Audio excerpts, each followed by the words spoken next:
Hello, hello. Anybody there? Please tell me audibly. No, of course you can't do that.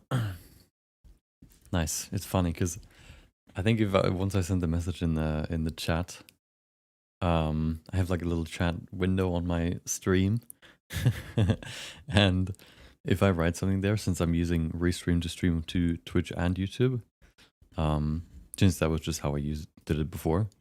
Let me know if you can hear me. It uses the Restream IO name, I guess, which means that I feel like most people wouldn't even know that it's me, but maybe, I guess maybe. I feel like most people would think that it's a bot, but who knows. But yes, I am here.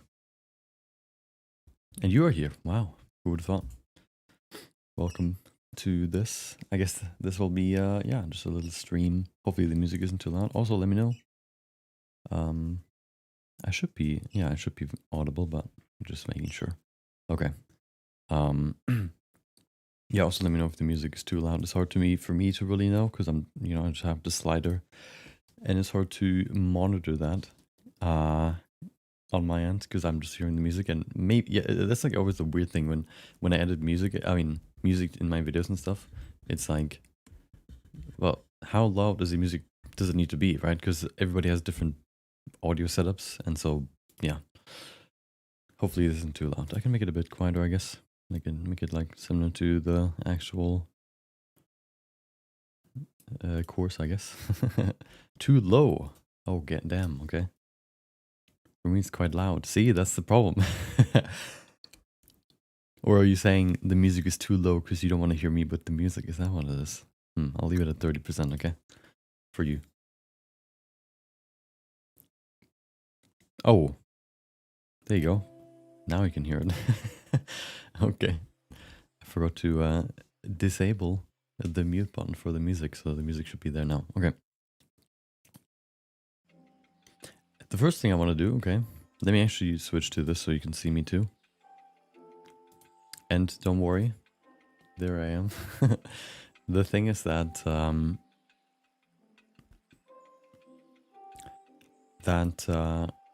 I'm using, like, I haven't streamed in a long time and my webcam died, so I can't, like, my webcam didn't work, so I had to use a new thing. I had to set up a new thing for it to work, which works. Hopefully there's no delay. Okay, here's a quick test. You can tell me, I guess.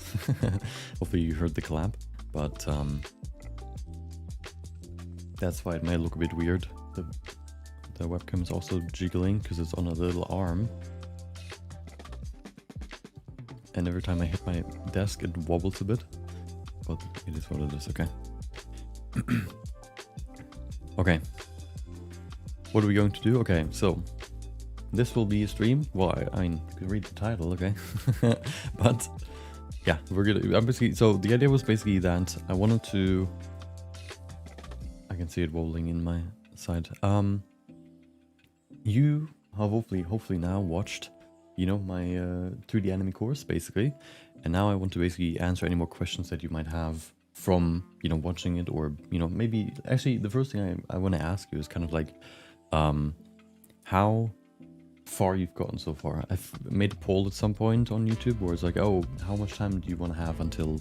Actually, now you can tell me. Well, whatever. I don't want to worry about the music anymore. Okay, I'm gonna make it... There you go. Okay. Let me know, like, in terms of percentage. Let's say like 50% you're halfway through the video. Let me know how far you are in the video, through the course basically, because I'm kind of curious, how far you've actually gotten. I made a poll where I asked like, oh, how much time do you need? Most people said, like 50% of people said 2 weeks, which was like kind of surprising, I guess. I would expect most people to go through this over the weekend. Doing it in, I guess, 4 days is quite, or maybe 6 days, I guess, if you count Fridays. See, it still seems like quite a bit. But yes, let me know. I want to make it animated series, and if I learn from your tutorial playlist will be enough. Well, hopefully. I mean, that's how it's set up, right? So the question is what you want to do, and like The way I set up the course is, it's not really a playlist, right? It's just a course. I guess it's a playlist of multiple videos, but just in one video. But the idea is basically that you can start watching it, maybe even as a beginner. I haven't read anyone that isn't a pure beginner that has tried it, but the idea was basically that I wanted to have, I would go through the whole topic, and with every topic there's also references to other videos if there's something that you need to know before you can continue. And so in theory, maybe you could even do this as a complete beginner and then go through until the end and finish the whole thing, and then you know everything about 3D animations and stuff without ever having known anything beforehand. And the question is if that has worked, right? I don't really know, but yes. So for example, in the first section where I talk about like, oh, how to set up Blender, I also have like a Blender beginner tutorial, so that if anybody is actually a complete beginner, they can, yeah, basically find, you know, info there, or, you know, learn the basics there, and then they can continue from there on out, basically. It's kind of meant like that. Why am I even here? My laptop can't even handle 3D. Well, it might be able to handle stylized 3D, maybe. I guess it depends on if you can run Blender at all. Maybe then you could do it. I guess if you have like a potato PC, it might be a bit harder, but you know, everything's possible if you try hard enough, I guess. If you can run Doom on a fridge, then you could probably also run Blender. Actually, Blender is on iPad, so if you have an iPad. Is it on iPad already? I think it is. So you could use that too. What mic is that? It is a Elgato Wave 3. I think I have it now for multiple years. 3, 4, 5. I think 3. Okay.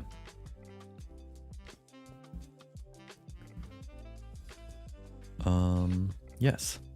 So yeah, basically the idea today is, let's see. Okay, I want to see 70% done. Welcome. Did I miss anything? Nope, had just started. 100% just finished. Nice.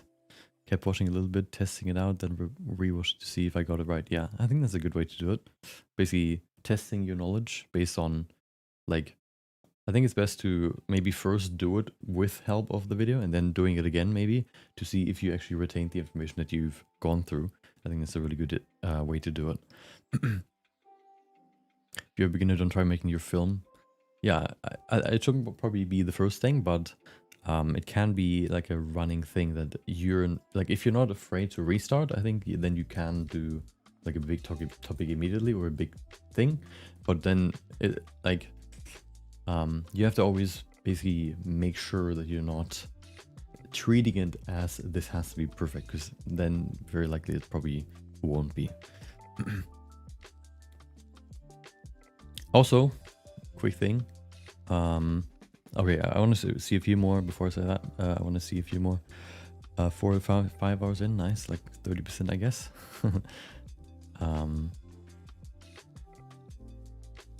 Let's see, any more? 100%. Yes, so also what I want to try today is I have set up on Discord a stage channel. And what that basically means is that people can basically raise their hand, I think, and then they basically get unmuted, and then they can ask a question in voice. I feel like that's easier for more complex questions, or for like more back and forth. I want to try and see if that's possible. So if you want to do that, if you have some questions that might be a bit complex to just put in the YouTube chat or any chat, basically, it might be easier to do that there. And so if you want to do that, we're probably going to do that, I don't know, a bit later, I guess. Yeah, you can join the Discord, and there should be a link in the comments. I'm confused. In the description, there should be a link to my Discord server. Okay. I guess we can immediately start. So yeah, let's see what kind of question we have. Also, yeah, let's see. Did I miss anything? First question. No, I think I answered that already. Do you use the drawing tablet to model characters that you use for the animations, or do you use a mouse or something else? I think most of the time I use a mouse. The only point I use a tablet is when I do sculpting. Basically, whenever I want to feel like I can work organically, or more like whenever a lot of tasks that are basically I always try to reduce the amount of clicks I need to do. So that's either through, for example, hotkeys. I think I'm in Blender, right? Yes, I am. Wow. For example, in Blender, you might have noticed, also, if you wonder in the course, I had the screencast keys enabled sometimes, and that's because I switched between like 5 different versions of Blender, back and forth. And then screencast keys always disables itself when you restart Blender. And that's why it sometimes is there, sometimes isn't. But basically what I want to say is, for example, something that has been very useful for me and might be very useful for you too is a couple hotkeys that, can save you a lot of time. So for example, the first one is, if you want to add a cube, for example, let's say, or if you want to sculpt something, you first have to go, for example, Shift A to add, and then let's say mesh, and then let's say whatever, let's say UV sphere. You add this, and that was basically like this, and then moving the mouse and then clicking on this thing. Or what you can also do, for example, is with a hotkey like Shift Alt W is mine. I can add a cube, or Shift Alt S. I can add a sphere, and this way I basically have most primitives, I guess, key bound. This way I don't have to go through the menu, which I hate doing. Another way you can do it, or actually let me show you another one. If you go to the shading now, and we go in here, and we want to add like very common nodes, for example, there it can also be very useful. So if you notice, oh, I use this node a lot, it might be useful to find a hotkey for that. So for example, one of them is the noise, procedural noise for me. I have it on Shift 1. It also got mixed together. At some point there was a noise texture and a Musgrave texture separate. Now they actually are combined into one. Before I think it only had like maybe FBM and some of these, but now the noise texture has basically 2 textures combined.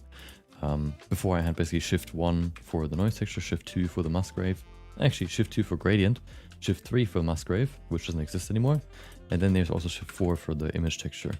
Other useful ones that I reuse a lot, especially for anime stuff, is, did I use it like this? Yes, I think so. Shift Alt again, so holding Shift Alt, and then for example S to add the math node, Shift Alt D for mix shader, and then Shift Alt A for the mix node, and then Shift Alt W for the color amp. These ones I use a lot, and so I basically just added them here to my hotkeys, because it's just super useful and makes things just so much easier. Another thing that is also very useful is the search button. If I know the node name, I don't really use the menu anymore. I just go here and then search for it, which can be super useful as well. I think you can even just hit spacebar, or F3, I think is the default search button to find your thing. So if you, for example, hit this, let's say we want to use find the map range, we could just hit, say map range, and then there it is. Something also super useful is, instead of doing that, you can also just say Mara. You can shorten the words if it's like a super long name, for example, and then it also pulls that up. This works, for example, I use it a lot for map range, so Mara, or what's the other one? Let's say we have, what's this one called? Color ramp. You could, for example, like say Cora, color ramp comes up. So this way you can, for example, shorten, if it has the name has multiple words, for example, you can shorten it that way and find a lot of this stuff much faster too. Oh, there's, for example, in the geometry nodes, this one is super useful too. If you go in here and you search for SNA, it says store named attribute. So this is how I use this, for example. I actually don't even need the second A. Oh, I actually do. Oh, S and A and then A, yeah. Store named attribute. This is also very useful. Yes.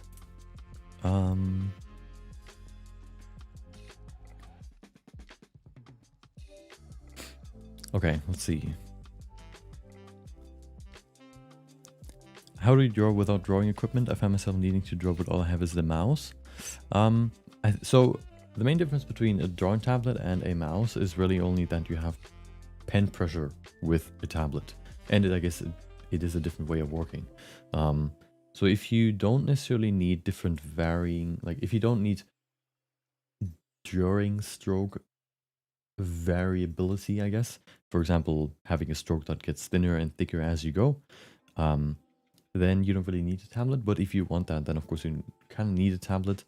So in that case, I guess you could just find the cheapest one you could find. I think there are some pretty cheap ones. All you really need for it, right? Like a lot of them have like buttons on it. I never really use the buttons. That's why the newest one I have now, it doesn't have any buttons because I just don't use them. And so you can just find the smallest one, maybe even, you know, like a used one. And because all you really need is just the ability to, you know, use it as a basically trackpad with pressure sensitivity. And yeah, so yeah, if you need the variability during the stroke, then I would probably recommend to get one. Otherwise, you don't necessarily need it. It can be more not organic, but not orthographic. What's the word? Healthier for your wrist. But yeah, I haven't broke my wrist yet, but maybe I'm just not that prone for that. Maybe my wrist is ironclad.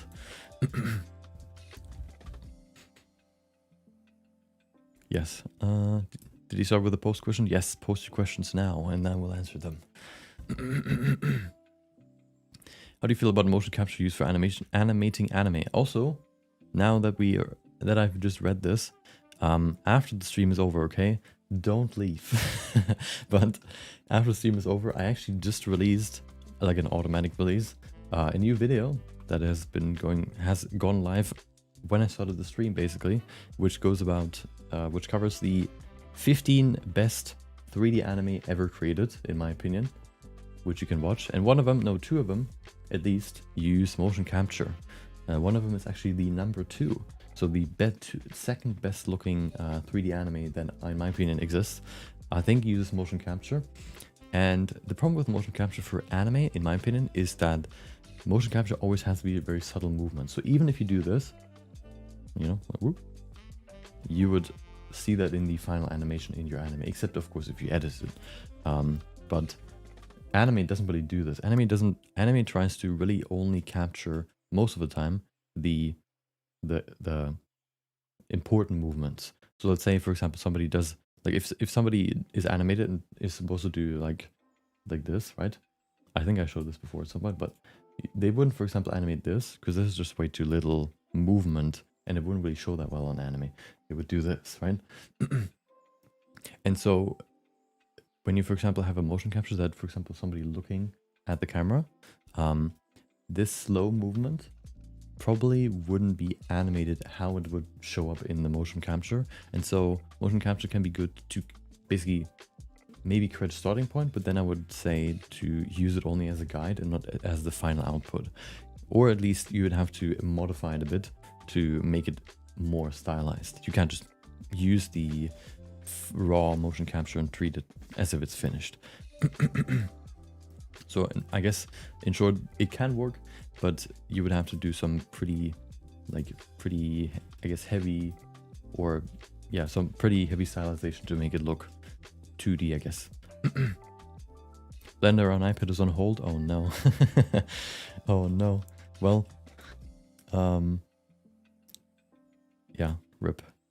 Well, I mean, if it's out there, I guess then they're working on the Android version first. Good.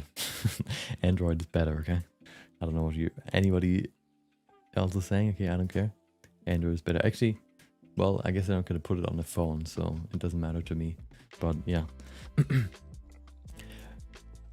Okay, let me see. Let me answer a few more questions. Is retopology is frustrating? Yes, it is. Retopology is one of those things that is kind of like riding a bike. So you do retopology, and then with every repetition you learn 1 or 2 more mistakes, and at some point you basically just learned all the things not to do, so then you know what to do, right? And that's kind of how retopology is. That's like kind of what retopology is. You just kind of understand, like, you learn the patterns and then you just basically apply them to everything. Must I understand math to make good shaders? It's definitely helpful, but I don't know if it's necessary. But also, math, you don't necessarily, like, if you think about math, it's not necessarily very complex, because most math is really only like something between 0 and 1. So 0, 0.1, 0.25, whatever, and then all the way to 1, right? This gradient.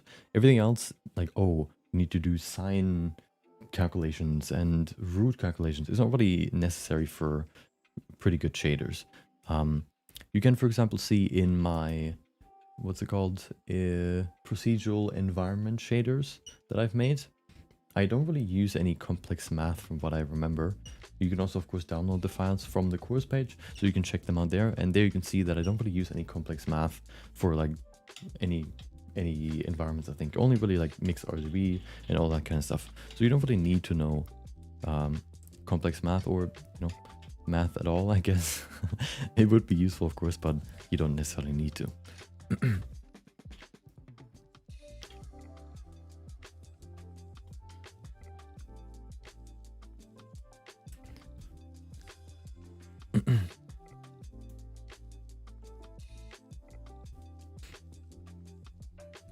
Okay. Tell me the correct order. Firstly, voiceover, then animate, or firstly animate, then voiceover. Probably first. For animate, probably just animate, then voiceover.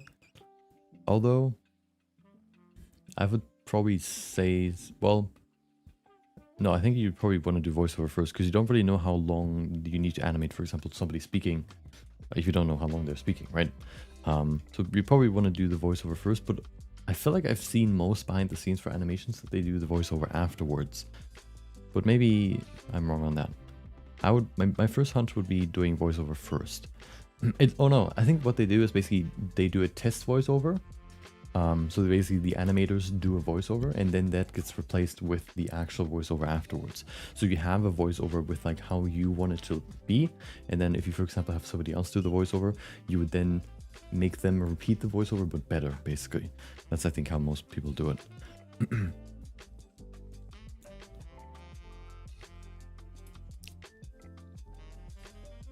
If you want to learn more about readability, I have a video on my channel about readability, which is kind of old at this point, but it should still hold pretty well. This is for if you haven't started readability yet at all.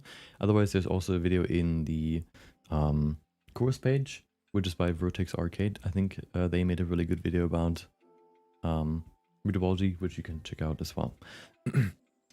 I think those two give you a pretty good idea. I think Flip Normals also made a few good videos. At least one that I've watched and learned from. Otherwise, it's really just about practice and like analyzing how good readability on other models work, and then seeing if you can apply that and why it works well. Understanding why it works well. You inspired me to... You inspired me... Jesus. You inspired me to start 3D animation and now making my own short film. Nice. Wait. Heavy Soil Lazar? Am I just tripping, or did I remember your name from back in the day when I streamed? I don't really know. Hello, Parchuan. How does our Blender make cool stuff like you like the Godzilla animation?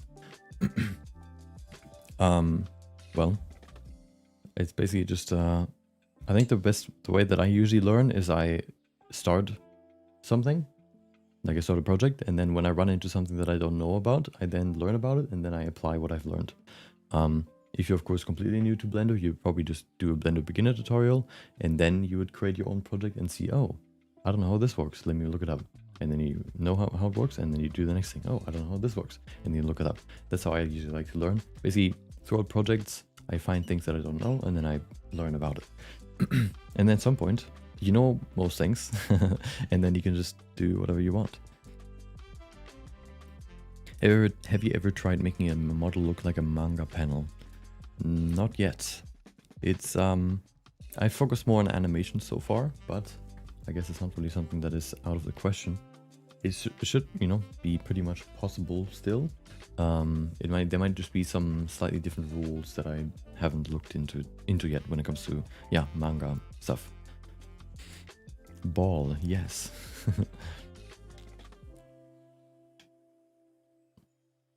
Is it possible to make custom textured outlines? Well, it depends on what you mean with textured outlines. If you mean using textures to create line art, that is possible. You can't really do outlines because outlines always have to be like the lines outside of the silhouette, for example, or on the silhouette, because they have to be dynamic, and that's not really possible, except if you want to draw a new texture for each If you want to do any texture for each frame, I guess you can do that, but I feel like then you would rather do that maybe in a different program.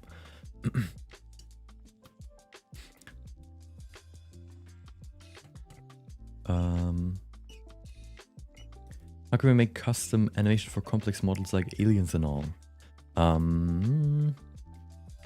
So, well, you basically just animate them. But I'm guessing you mean like, oh, how do I like come up with something good? I think the best way that I have always learned to do things that are either alien or I don't know about is to find basically references. So if you, for example, have an alien with tentacles, you can find squids or octopus, and then you can see how they move, or even just like other animated things and see how people have animated tentacles, or let's say wings, or let's say hooves, like, you know, the hind legs of equestrians of horses, for example. Yes. So yeah, basically try to find references, try to think about what is closest in real life to that, and then try to find references of whatever you want to animate. Basically, like, oh, I want to have a wing, let's say wing attacking. Maybe you can find somebody having animated something, or maybe you can find some kind of bird that hits with their wing. I don't know. That's usually how I go about it. I'm learning so much stuff I probably will never need to use, but it's interesting. Hey, you know, if you're not going to use it yourself, I guess. The good thing is, even if you're not using it now, at some point you might pick it up, and then you still know some of the things that you've learned back in the day, and then you have an easier start when you actually start. How can you make hair flowing in the wind in 3D? So here, if it's an anime, something happened. Alert happened, but I don't see anything, which is unfortunate. Let me see if I can see it here. No. Oh, there you go. Thank you, Natural Golden Jazz, for becoming a member. I can't see, unfortunately, which level it is, but... Oh, no, I can. I think this is level 1. This gives you early access to videos. And maybe something else that I forgot, but it should be in the description of the members. Yes, I also now have members updated. So all you like, you know, maybe you've seen I had memberships for a while, but I didn't really do anything with them. But now you actually get exclusive content. So there's 3 tiers now. There's the tier 1 where you get early access to videos. I try to do it at least 1 day beforehand, so you could have already watched the new video that has just released. Then there's also the, what's the other one? Like maybe membership exclusive polls and posts and whatever. The second tier is for, if you want to, basically, if you get the second tier, you can download every every file that I release, you know, like every exclusive file, including also my products. Every product is in there. There's going to be a link when you join as a member that you can download all the products that I've released so far.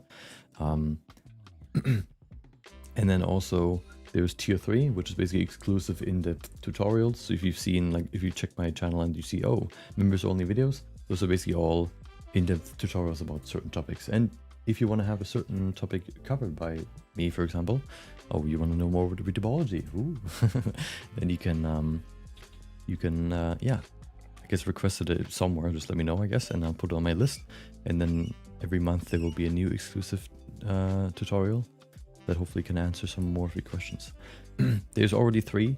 One of them about how to block out, how to basically create a block out from your 2D references for example, anime characters.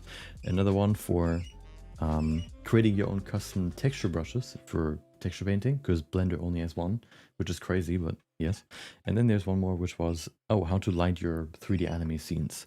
If you want to, you know a bit more about like the intricate, or my thought process when I do that.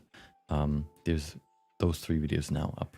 And since it's a new month, I'm gonna also work on a new one soon. So if you want, I guess in chat, you can let me know what you would love to see, and then I'll try to see if there's one that most people want to know. I guess what you can do is like in chat say like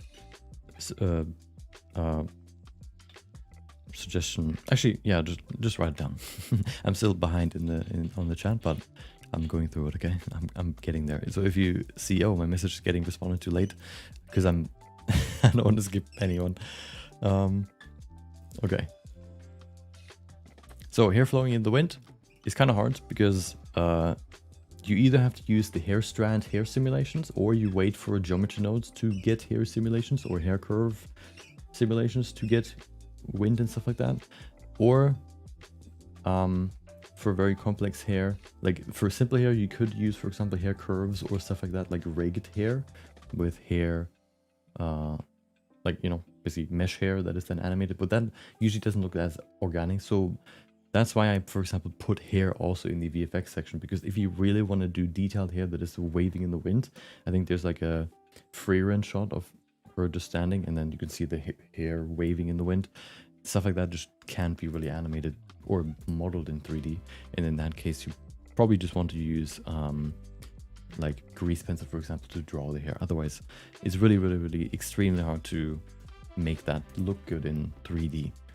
Basically, you just have to create a new model for each frame, which it doesn't really, you know, why would you do that if you can just draw it?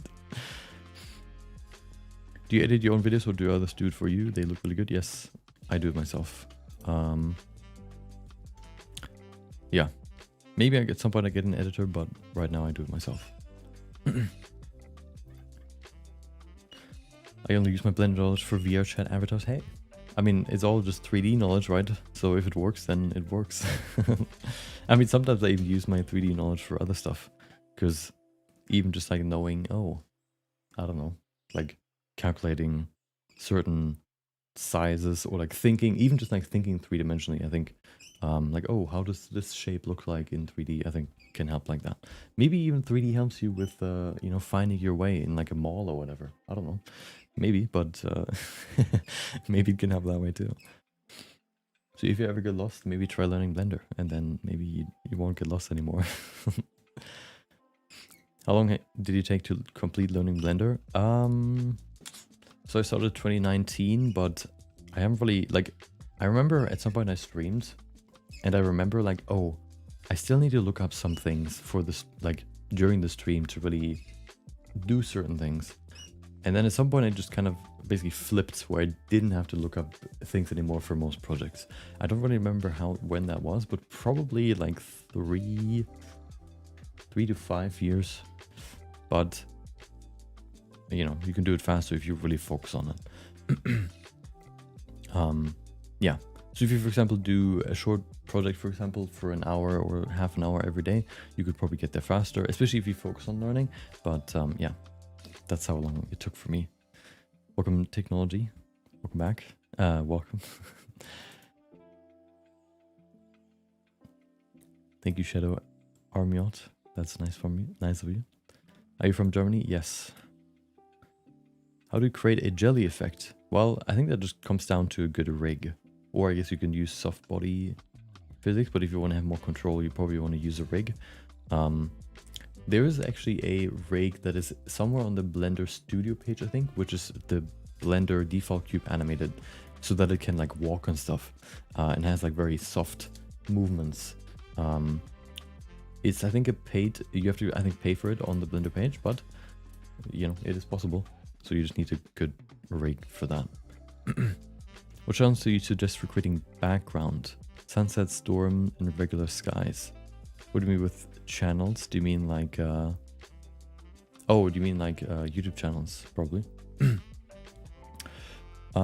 So it kind of depends on, I guess, how you want to create your backgrounds. If it's supposed to be painterly, you probably can just go with, you know, 2D painting channels. They can probably help a lot with how to paint good 3D, you know, backgrounds too, because, well, whether you paint in 3D or 2D is kind of the same principles. If it's supposed to be procedural, for example, with 3D models, then there isn't really one that I would point to for here. This is the person that does, like, there's, what's his name? There's one channel that does 3D modeling, what's it called? Environment models a lot. What's his name? I forgot. Let me look it up. They do Blender environment time lapse, I guess, maybe. Where is he? Nope. There, Max Hay. He does like a lot of environments, so you can learn from him, for example, compositing and lighting and stuff like that. But of course, his stuff is more realistic, so maybe you can then combine that with like, oh, how to create.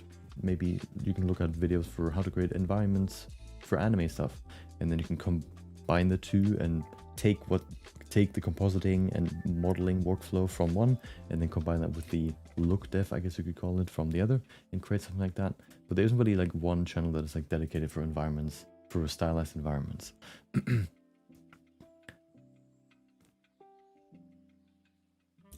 How do I learn drawing faces, landscapes, backgrounds, concept art, etc.? So everything basically. So okay, here's something that I have done now for a while. I'm using my NPR render to draw over them in Credit. Yeah, that's also a good way. You can either use Grease Pencil to draw over or other programs, you know, whatever you like most. So something I've done, because I also, at some point, like over time, I started with 2D drawing and then I switched to 3D. But it, you know, like I also always liked being able to draw in 2D. So I wanted to pick that up again.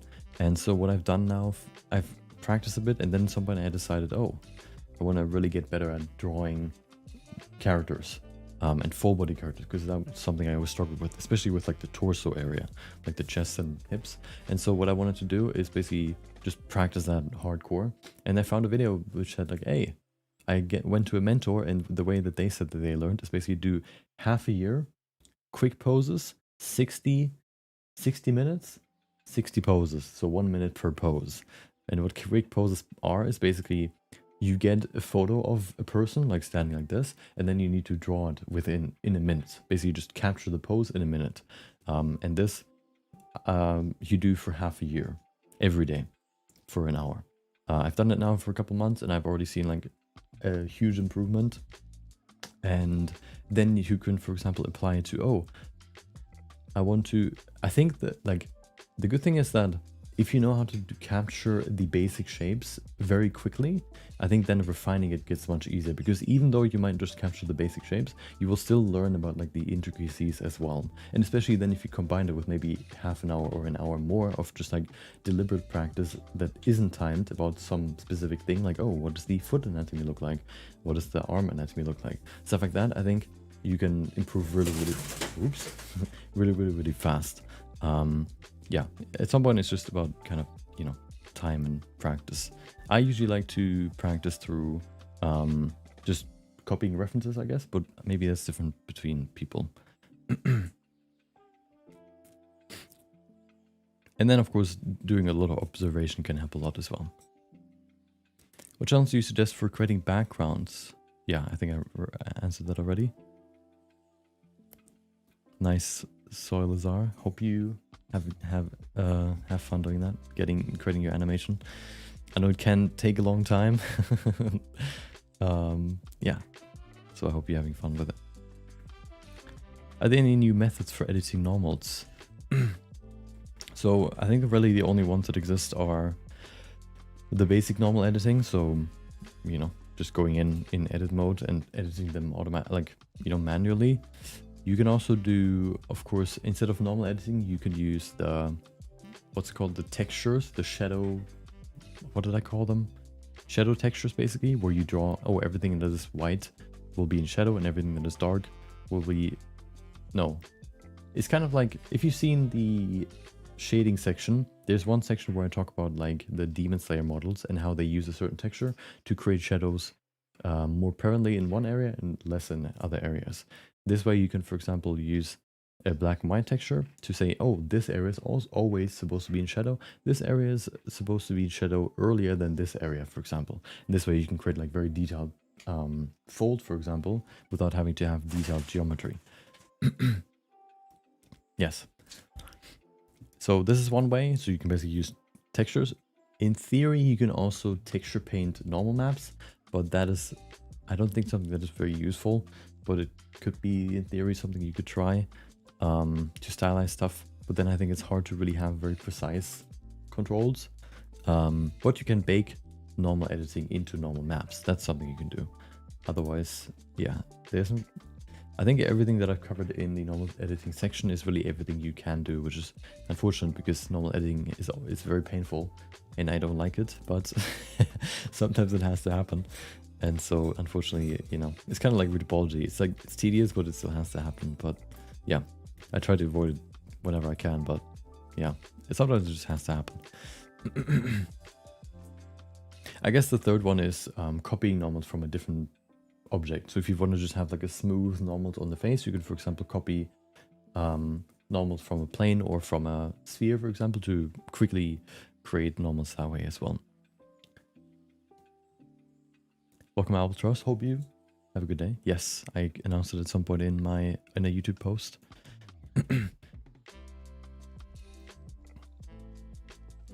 Also, I'm gonna go rapid fire through these questions. I'm trying to be thorough, but you know, just because I want to also start doing the what's it called? The Q&A via voice chat. I want to see how that works, or if it works. So if you are interested in asking questions live, I'm going to go into the 3D Anime Q&A channel now, and then I'm going to go through all questions that are in chat still, and then if anybody's there and has a question, I will... Let's see how this works. Oops. Whatever. Here. I don't need this music, please. Okay, good. Wait, can I unmute myself? Probably. Hey, hold on. Aha, okay. Okay, good. So, yes, you can join the Discord. There should be a link in the description. On YouTube at least. On Discord. I mean, on Twitch. I don't really know. But I guess you could switch to YouTube and then go there. Or if you're already on Discord, you just join the new channel that I made, which is called 3D Anime Q&A. And there you can, yeah, you can join. And then I'm going to go through everyone to answer your questions there. But first I want to finish the ones in chat. How am I? Pretty good. Hope you're pretty good as well. The Bean. Welcome, Irthugurul Hanyagmur. Hopefully that wasn't horribly pronounced. Welcome, Dominica. Hope you have a good day. I'm doing pretty well. How do you support yourself? Is animation still paying in 2026? I do support myself mainly through ad revenue, I guess, and my products. So I do projects, and then either the projects, I make videos about them, and then those, you know, people watch them and I get ad revenue, I guess, or I create things to make my projects easier for myself, and then I can turn those into products. And you know, if it's useful for me, it's probably also useful for somebody else. And so I publish them as products, and then you can, you know, I get revenue through that as well. Otherwise, I think, I guess you could do it through merch as well. If you have like a very popular animation, for example, or I guess like any animation, if people really like it, you could try and merch as well. I heard it works well too, but generally like just doing animations on YouTube, I don't think pays that much anymore, which is kind of unfortunate, I guess. But yeah, you just have to find other ways to do it, I guess. But you know, it's still possible.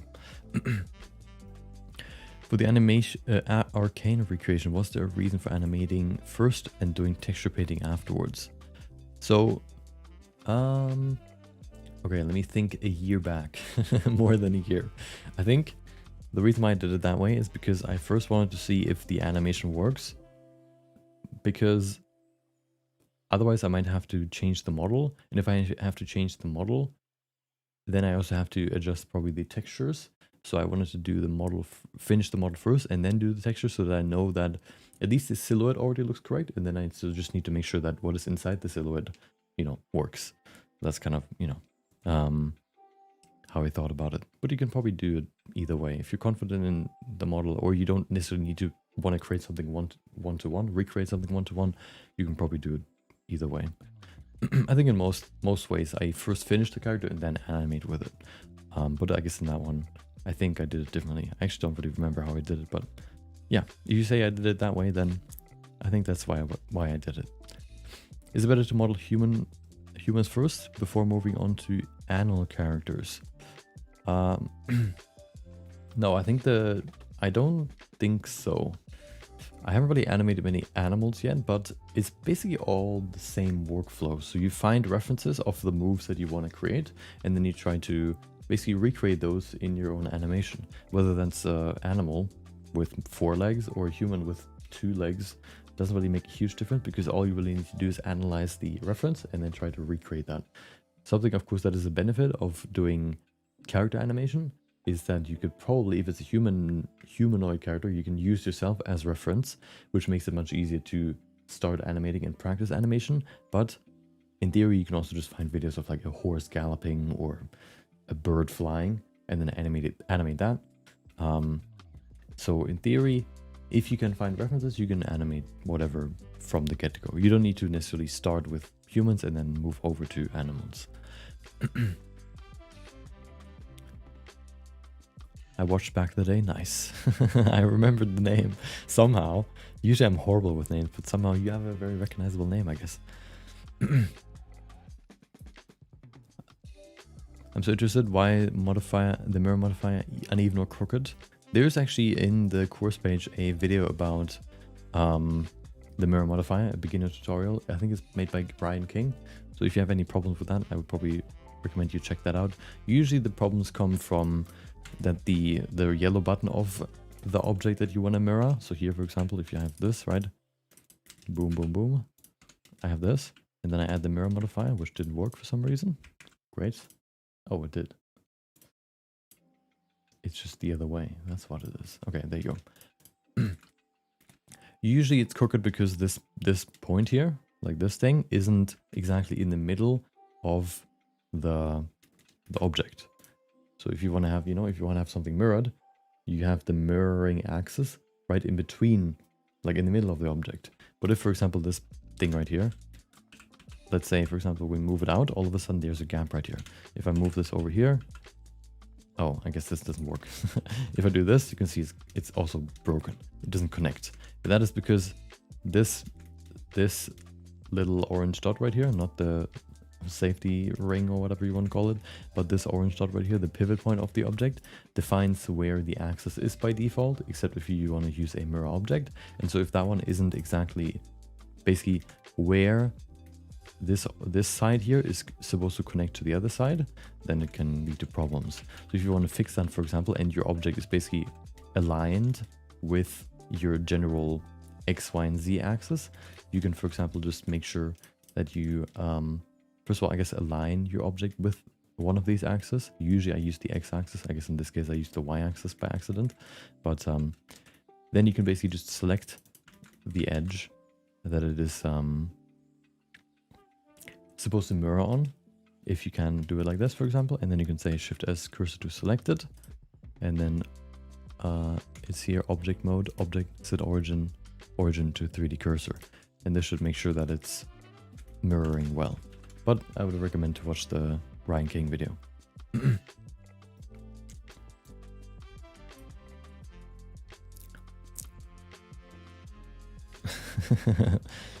Thank you, Simba. Hope you have a good day too. What do you think is the best method for making line art for the face? I mean, mainly for a nose. I think mainly for like the face topology, I mean, face line art usually works best with just like, dynamic ways of creating line art. So whether it's the inverted hole, it's Grace Pencil, or it's Pencil Plus, I think are the best ones. I would always recommend Grace Pencil because in my opinion, it's the best one out of all of them. The line art for the face depends a lot on the geometry or the structure of the face. So if you want to have a very dominant or like very defined nose, you would have to create the geometry that creates a very defined nose. If you don't want to have a very defined nose, you want to, for example, make the nose bridge very shallow. If you want to have it very defined, you want to have a kind of pointy nose bridge, for example. And something you always have to think about when it comes to line art is that you basically have to think, okay, line art is always where you can see sort of like the silhouette or contour of an object. So even if you have something like, if you have a plane like this, the line art would only be on the edges right now. But then if I, for example, go in here and add a cut like this, and I bring it up, all of a sudden there will also be a line right here. because we can see a clear edge and a clear contour right here. But if I all of a sudden move like this, then the line will disappear again. And thinking about that for your 3D face as well kind of allows you to think about how this structure needs to look to create, you know, the line art. Also, of course, while modeling, you can, for example, immediately add, for example, a grease pencil line art modifier to see while you're modeling what the line art looks like. And then you can dynamically change it and adjust it to make it look exactly how you want. So yeah, a lot of it is just about the structure of the face. Can I now use PC specs? I think they should be in the description of the YouTube stream or any YouTube video. They should be in the description, probably at the lowest point, like at the bottom. There should be a there should be my PC specs written down. How did they make the 3D skies in, what is AOT? I feel like I should know this, but I don't know. Hold on. AOT. Oh, right. Attack on Titan. I'm guessing that it's just a skybox that has been painted. That would be my guess. I think that's how they usually do it. Like, hold on. You know, when the camera moves in 3D, the sky does as well with flawless clouds. I have tried doing it in Blender, but no luck. If it's moving, then I would guess that it's basically just like a layered sky. So it could be, like, for example, just a blue sky with maybe some small clouds as a skybox, and then maybe some planes that have cloud textures, for example, on them. I could see them doing that way.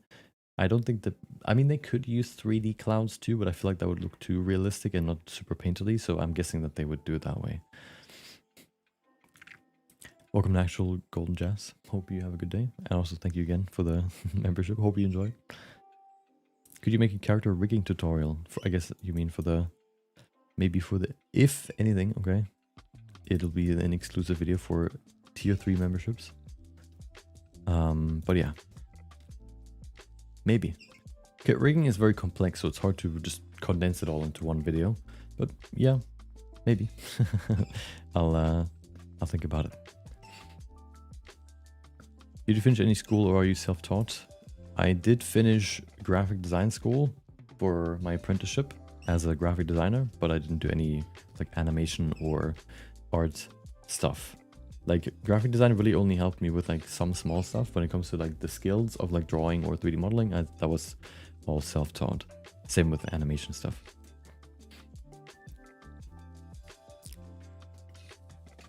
I may upgrade to tier 2 after this month. I think if you upgrade immediately, if you want to, of course, I don't think you pay double. I might be wrong about that though. But yeah, if you do that, you get all products I've ever released in one go. With one, even if you just stay for 1 month, you get them all in one go. So if you ever thought about, hey, I want his products, you can get them all by, you know, just joining, I guess, as a member for 1 month if you want to. Or if you don't like a subscription, maybe you're prone to forgetting that you subscribe to someone. You can also just buy them, like, of course, as a one-time purchase. I would love a quick look at Studio Wong style. I want to see your thoughts on it. Just a quick look. Wait, Studio Wong? I've never heard of them. Maybe I have seen stuff from... Oh yeah, I've seen... Wait, oh, this one. No, actually, I misremembered them. But I've seen their work before, yes.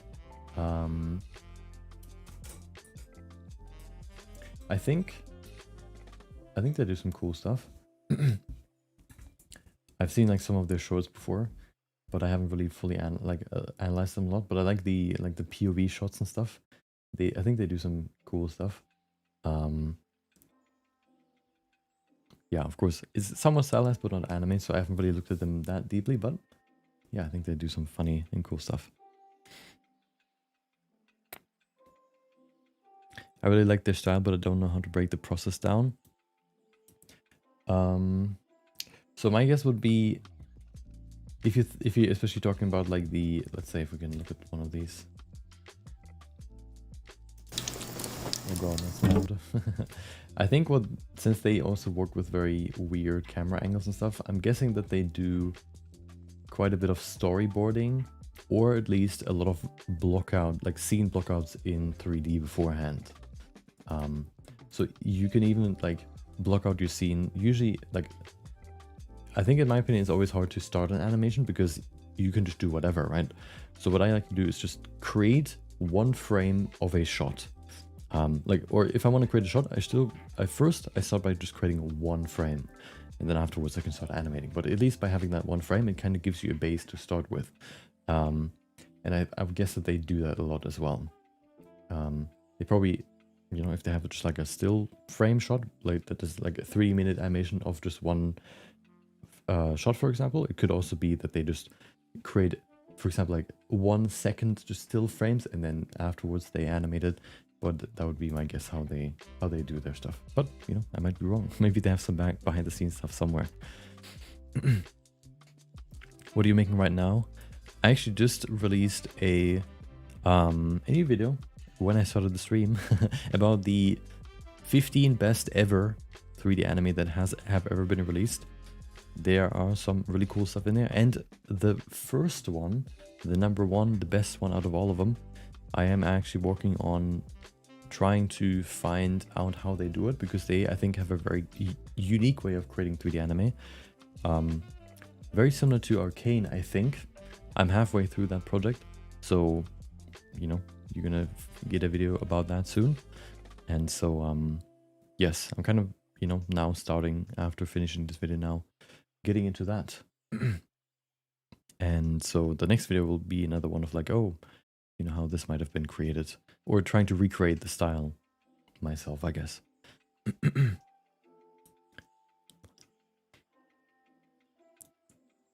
It's been 1,000 years.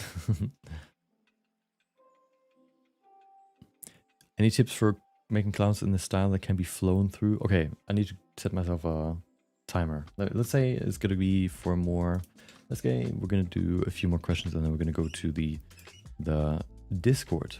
So if you, once again, if you want to ask questions in voice chat, you can join the Discord. There should be a link in the YouTube description, or otherwise, you could also just, I guess, open any video, and then you should find the YouTube a link to the Discord, and then you can join the 3D Anime Q&A voice chat, and there we will very soon start the live Q&A, where you can, with your voice, rather than having to write. I hate writing. So if you're like me, you can ask your questions in voice. We're going to get into that in just a second. Yes, creating clouds that you can fly through. Probably the easiest way is to do textures. Something you might have to do is actually multiple textures, where the closer you get to one texture, there's then another texture that is blending into the bigger texture to create more details, so that you can basically have like a tunnel of more detailed and detailed and detailed, or smaller textures until you get through it, I guess, until, you know, otherwise, if you just zoom into the same texture, at some point it gets pixelated, but you can fix that through that, for example. Otherwise, you could theoretically also use like VDB clouds, for example, which are, what are they called? Like volume clouds. But I feel like those are usually not as, you can't really control them because they're set. You can't really change them at all. In theory, you could also model your own with geometry nodes. You can take a mesh and then convert it to a volume. So you could, in theory, do it that way as well. But even then, you still can't be super precise with that. So I feel like still texture painting is just a good way to do it. But I haven't tried it myself, so maybe there's some problems with that. Hello, Zach. Welcome back. Hope you had a good day so far. Can you make a living with only Blender content on YouTube? I think so. You just have to make sure that you're not really only relying on YouTube income, but also on other stuff like whether it's, you know, using sponsorships or having your own products and stuff. I think then it can be pretty good. What about using the damped track method to make a little more natural hair animations? I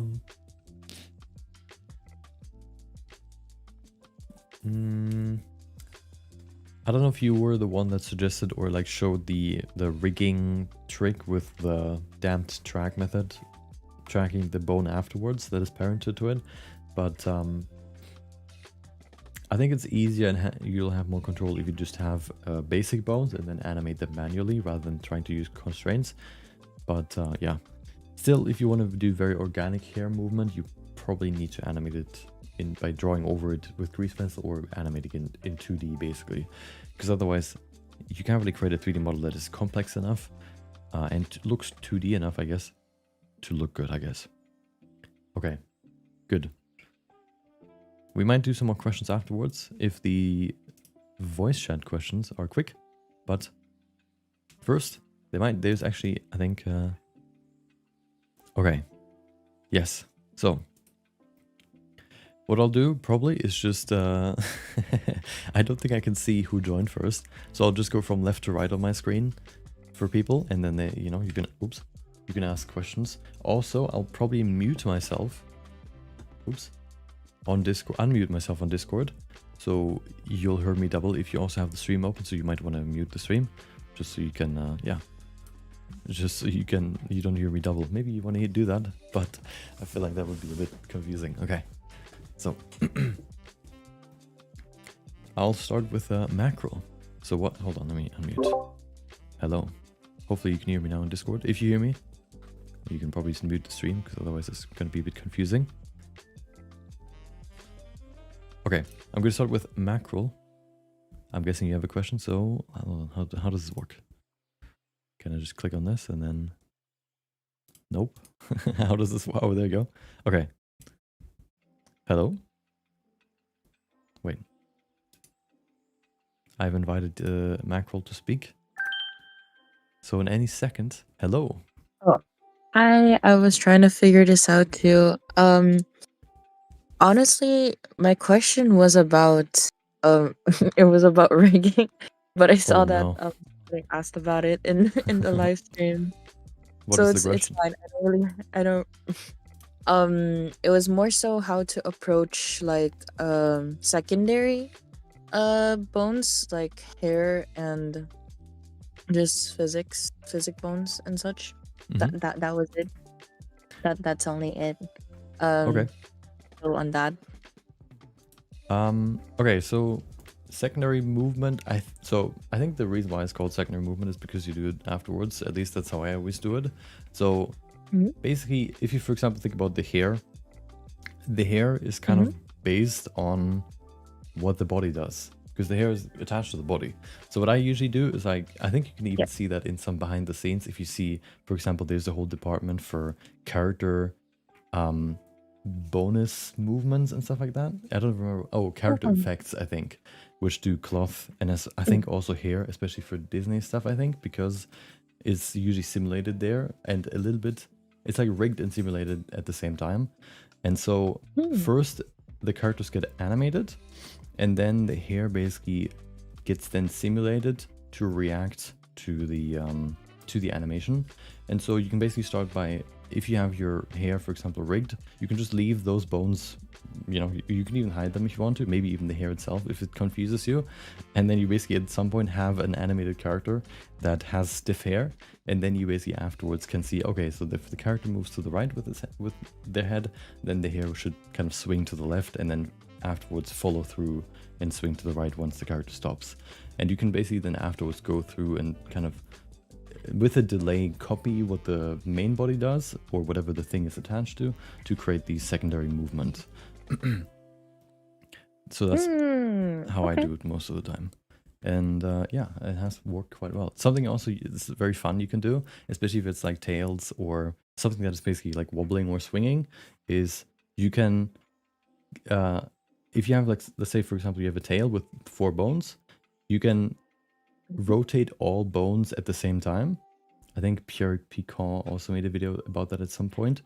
And then to give it like this delay effect, you can first basically create all keyframes for all bones on the same frame. And then if you delay the second, third, and fourth by basically 1, 2, and 3 frames for each bone, basically 1 more, you can immediately add the delay while first in the beginning having animated them all at once. I don't know if that made sense, but oh no, I'm understanding. Yeah. Oh wow. yes. Okay. And this way you can basically, yeah, you can, for example, add a tail. You basically animate the tail by animating all at once and then giving that little delay, and it immediately looks really nice because it looks like it has like this little after swing or delay basically. Okay. Yeah. Thank you. No problem. Okay. Let's see. Victory, you're the next one on my list. Let's see. I've invited you to speak. First time I'm trying this, so it's interesting to see how it works. Hello. Hi, Nami. Hi. Hello. I don't really have questions, but I'm just here to listen. So Okay, yeah, no problem. If you don't have yeah, any questions, yeah. hope But you I have love fun your with work, this. bro. Thank you. I love your work, bro. I've been watching your film since last 1 year, and Mhm. I'm really inspired by you. Thank you, I appreciate it. Okay, well, I'll leave you to then. You can relax back on this Yeah. in the audience. Okay. Now the next one is XYZ. Actually, well, I think I think you can raise your hand if you have a question. XY. Oh, there you go. Okay. XYZ has a question. So if you're in Discord in the channel, then you can, I think, raise a question, and then I know who actually has a question. So I don't just pull people from the audience that just want to listen to it. XYZ's next. Hello. Hello. Can you hear me? Yes, I can. All right. I have multiple questions, but they're basic, if that's okay. Yeah, no problem. So my first thing I want to ask, what is the first thing or you spot in your render for any mistakes? So basically, what are like the biggest things that I usually find? Yeah, like the stylization of your renders. What do you mean? What do you like, spot? Yeah, sorry, go ahead. For like any mistakes, like you see, yeah, you should have done this probably differently, or the composition, or this animation or this frame isn't really fluid. Mm-hmm. Like, what is like the first thing you spot? So, I'm guessing you mean like, for example, for old animations. Yeah. So usually for me, the thing that I usually come back to is the animation itself.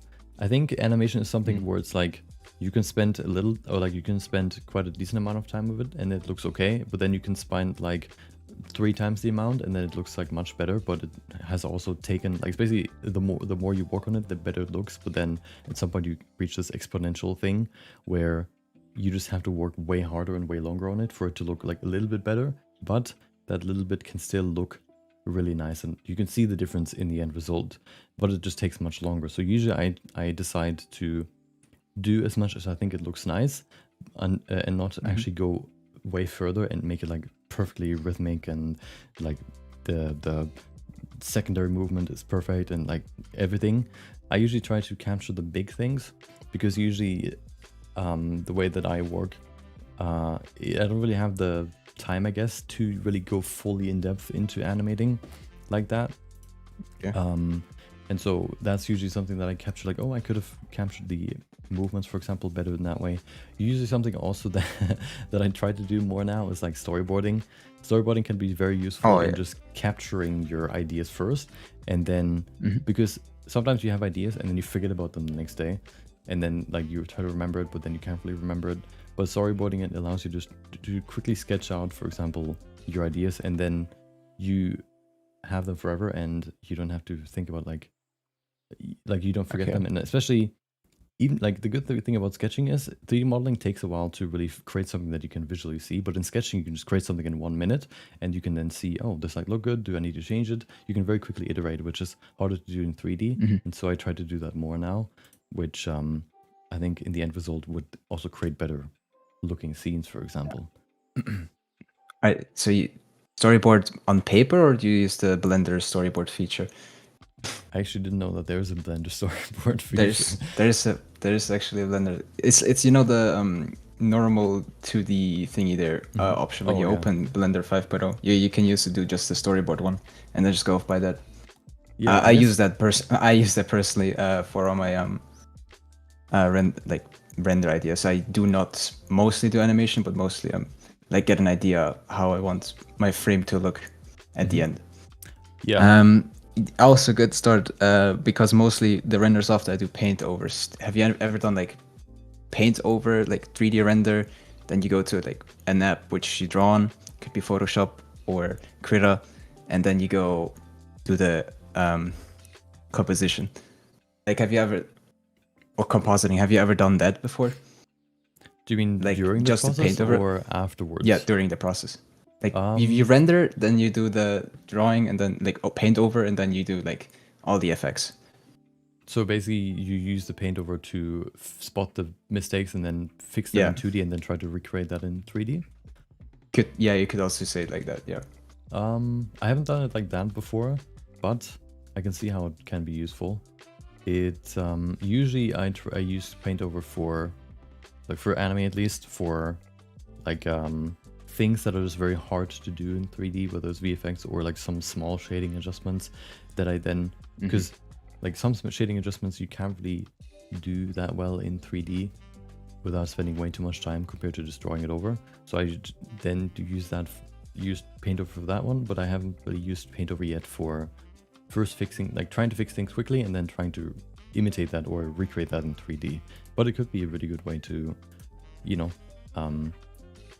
iterate or like find things that you think could look better, see if it looks better if you do it that way in 2D, and then, you know, apply that in 3D. Yeah.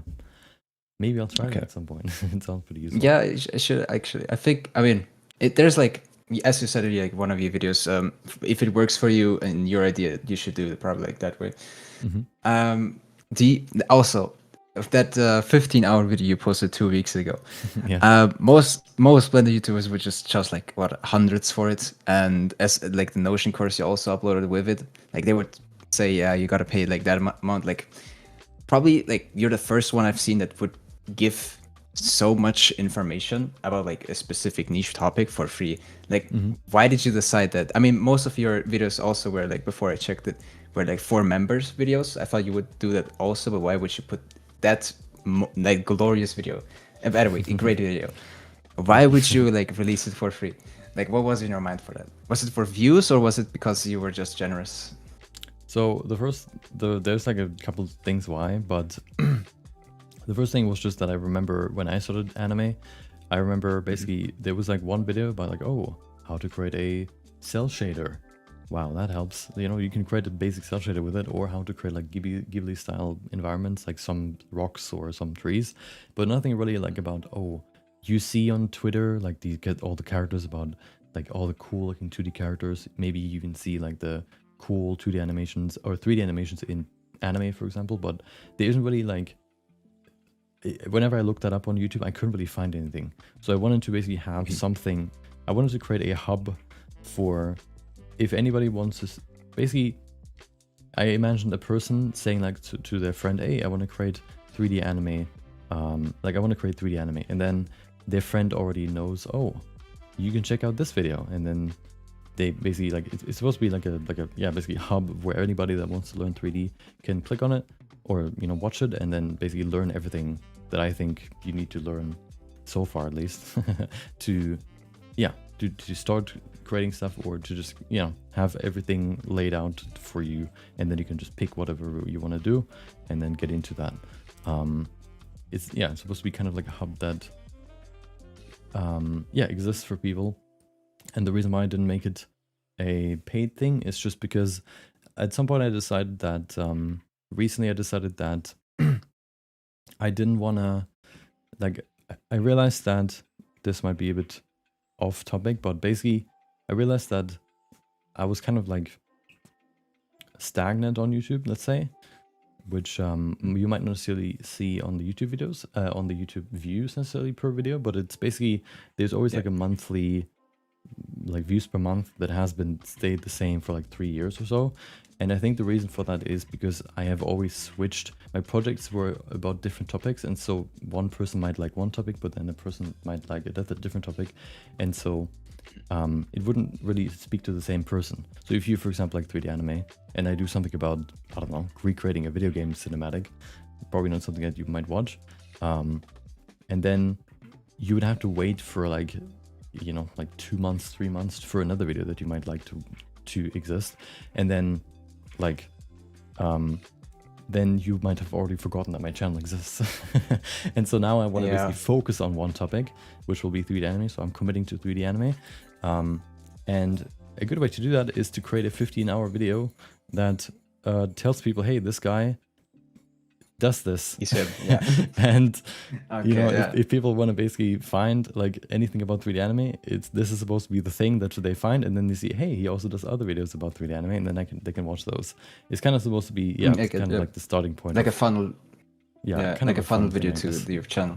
Yeah. Yeah, kind of like a lighthouse. That's actually yeah. Okay, wait. I have two more last questions before I go. These are also very simple. You can answer probably in one sentence. What inspired you to do NPR rendering, or specifically NPR rendering in Blender?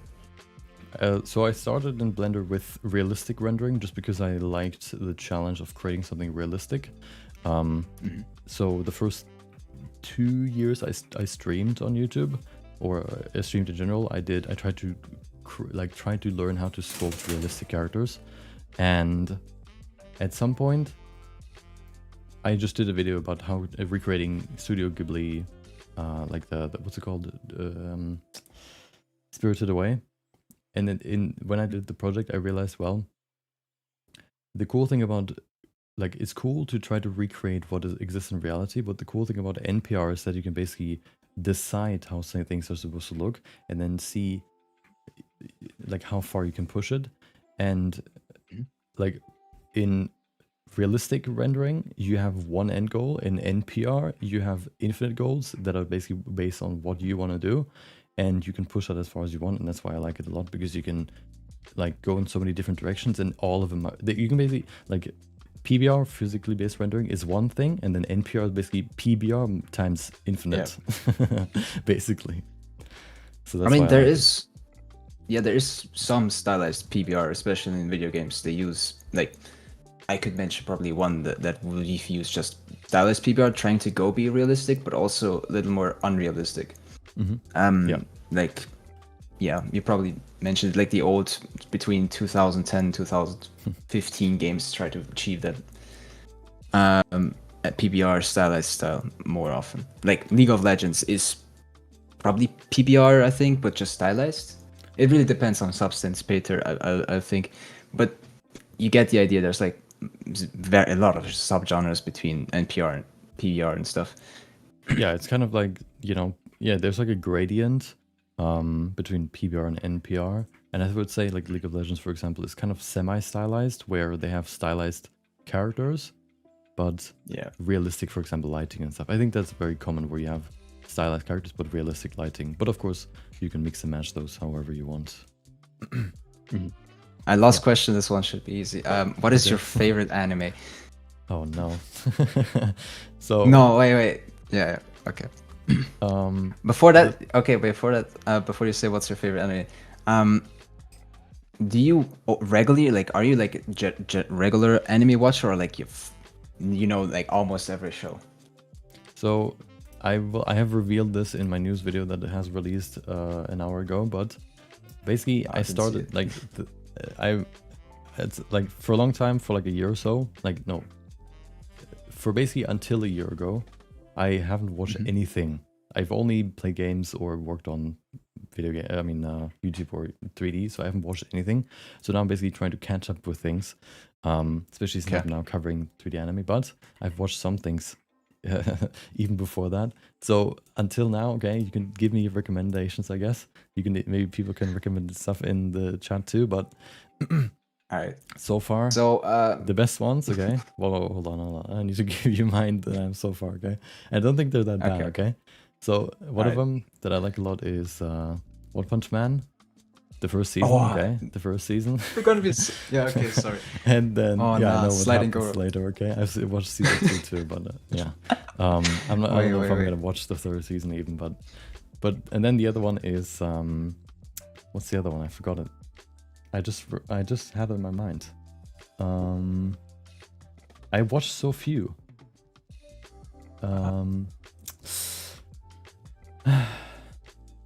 Yeah, I lost it. There was the second one, but it's gone now. Can't be that good then. Oh my god, how can I be so bad? I don't remember. One Punch Man, there you go. Okay. At Alright, least for One first Punch season, Man, okay. yeah. I don't know if you heard like what they did in season 3. So like probably some people know. There's like, I think Garu, right? Yeah. The I've watched the guy, yeah, I've okay. watched the entire I read the entire manga, so I know what will happen in season 3. Yeah. So it's not like the show itself, it's more like about the animation stuff. The Yeah, thing I've is about seen the memes. the sliding Garo meme is the thing, like, because they changed from JC staff. It's absolutely horrendous. Like, One Piece was one of my favorite anime, but because of season 3, it kind of ruined the vibe for me. Yeah. That's why I wouldn't like recommend it watching over it. But what I would recommend is, if you have seen Demon Slayer, I would probably mention that. I don't know. You said 1 year, so I remember now. It's One Piece. Might be a bit One boring, Piece. but Okay. yes, I at some point I worked on my One Piece, recreating One Piece, and in that time, in those 2 to 3 months, I basically binged that while working, and I've gone through all episodes.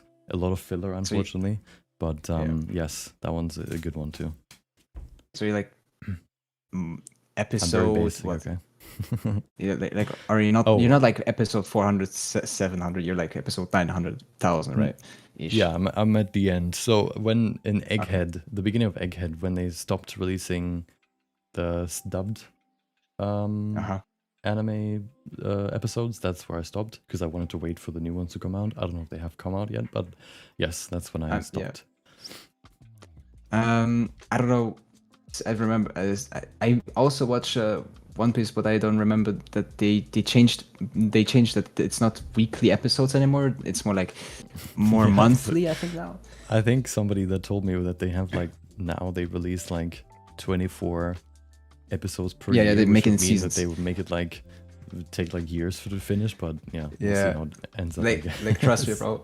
Trust me, bro. You only need to watch season 1, then it's 1,000 episodes, and then they do it by season now. Okay, yeah, I would definitely like whenever you can catch up on One Piece, because we're getting always close to the end. Like it feels like. Yeah. Then, I think the One more. Free Run Give me also one more. had Free Run had also a new season. I would suggest you that Free Run. Okay, Demon Slayer, catching up to One Piece if you ever stopping again, and then Free Run. That's like my list I would give you for 2026. Yeah, I might even do a video about Free Run, so I probably would watch it then. Yeah, thank you. Yeah. All right. Okay. Okay, I'll go back down. Goodbye. Yo, see ya. Okay, the next one is, I think Zen came first, so let's pull you up here. Hello. Hello. How are you doing? What's your question? So my question is a modeling question. Okay. Like, how would you go about doing the more stylized models? Like, I want to say Dragon Ball, My Hero Academia. How would you go about doing things like that? I think the more stylized it becomes, the more you want to work with 2D references, because especially with Dragon Ball and anime in general, usually since you're drawn in the beginning, especially since in 2D drawing you can capture the style easier than in 3D, in my opinion. So I would always say, if you, for example, create your own character, you would want to go draw it first, I would say, and create at least a front and side view to capture most shapes. Okay. And then you basically try to recreate it in 3D afterwards. I think that's usually the easier way. Otherwise, it might struggle a bit in... like, the problem is with, especially anime modeling, a lot of it is like kind of in the air. So you basically kind of like model in free 3D space. And oftentimes it's based on a reference. But if you don't have a reference, it's really hard to imagine the shape and then also recreate it at the same time. So I would say, yeah, especially for very stylized stuff, I would always start with 2D references first. Okay. Yeah, that makes sense to me. And then, for example, if you have smaller details, if it's a very detailed character, you could, for example, just model the character basic shapes, and then, for example, if you're more comfortable with sculpting the details afterwards rather than modeling it. Because modeling details can be very complex because you then have to worry about like edge flow and vertices and all that kind of stuff. If you don't want to worry about that, you can just create the basic shapes in like modeling, for example, and then sculpting, you add the rest. Okay. As for sculpting, if I wanted to get into it, what basic tips do you recommend? Are you a complete beginner? No, I've polymodeled before, but I've never tried sculpting. Okay. So polymodeling, sculpting is, so for me, sculpting was always somewhat intuitive because, I don't know, maybe it's like different for other people, but I think the best thing you can do first is just kind of play around with the tools that you have. And I think I've recommended some in my 3D anime course for which ones I like the most, I think. So there you can check out like, oh, which one, I prefer. I don't know if I cut that out, maybe, but but basically, okay. What I always recommended for people that are new to sculpting is to first get used to the tools. And what I always recommend is to start with for example, sculpting something simple like a fruit, like an apple, for example. This allows you to kind of explore the different tools, maybe even like force you to use different tools and see which one you like most. Maybe you like the clay strips brush, maybe you like the normal clay brush, and kind of seeing which kind of, tools you like the most. And then you can go into more complex stuff. At some point I made a video that should still be there, which is like the stages of sculpting, I think I called it. It's kind of old at this point, but I think I went over basically, if you start sculpting in Blender, you can follow these 3 stages. Well, these are basically the difficulty stages in sculpting. The first one is, for example, fruits, I think, and the last one is cloth. And if you want to, with practice, for example, or learning how to do sculpting, you could go through each stage, and that way quickly get better at sculpting without, for example, feeling overwhelmed. Okay. Yeah, I'll definitely do that. I'll give that a shot for sure. Thank you. Yeah, I pick out appreciate some it. of your favorite fruits and then see if you can sculpt them. Yeah, when I do it, I'll definitely send some of it here too. Yeah, I would love to see that. All right. You have a good day. Yeah, you too. See ya. Okay, I think the next one was, I think it was Kevin. It might have been Mackerel. I think it was Kevin. Just because Mackerel already had asked the question, okay? I'm gonna give Kevin the privilege, the first place. Let's see. Hello. I'm natural jazz, by the way. Oh, nice. Yes, hello. Welcome to the club. As you said, and I will get all these files that you have. Yes. Oh yeah, so you didn't get charged double, hopefully? No, I don't think that YouTube does that. No, I think they subtract the first year. Yeah. Okay, good. Yeah. Have Yeah. fun. So I find some of these files. Is it all your products inside the driver? There should be a members only post on YouTube, which you should find. There should be a link there where you can download all the files. Yeah, sure. I read it. My question is for you is kind of opinion, because you are an expert and I'm like beginner, you can say. I want to make a YouTube channel, but I want something not very hard to produce, but at the same time good in quality, not that bad. Maybe some not low poly stuff, but I'm looking at Studio Wrong and I saw it's not like high detailed stuff. It's like hard surface modeling, but with cycles rendering, and it seems really clean and realistic at the same time. Very simple shapes. And how exactly did they do that? So my guess would be, like I guess the most simple way I could describe it is like Fortnite plus cycles. So basically you have you basically have a stylized character that you then basically put into a realistic world. It seems like the environments are realistic, but just the character style is stylized. So what you would probably want to do so that the stylized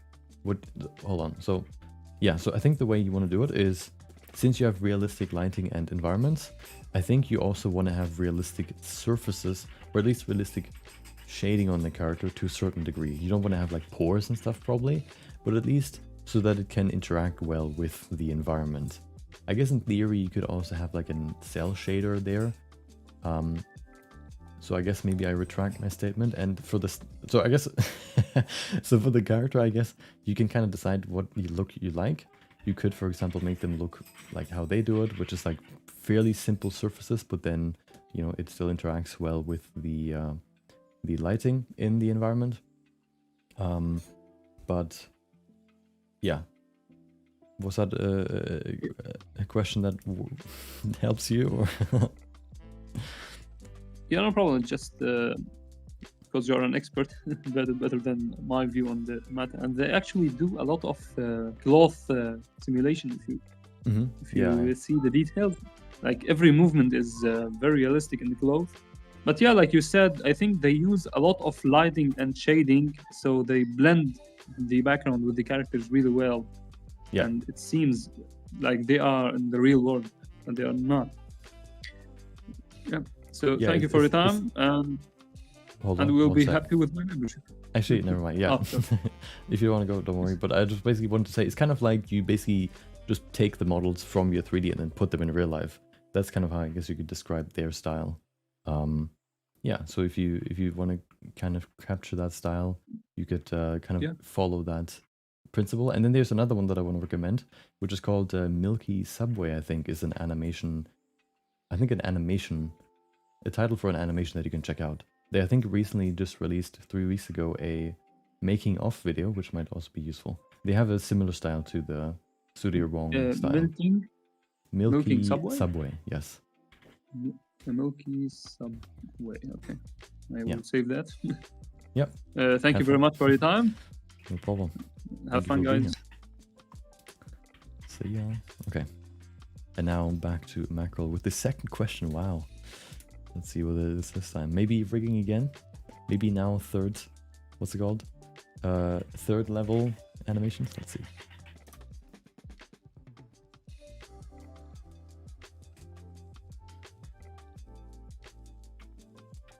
Oh. Hello. Welcome back.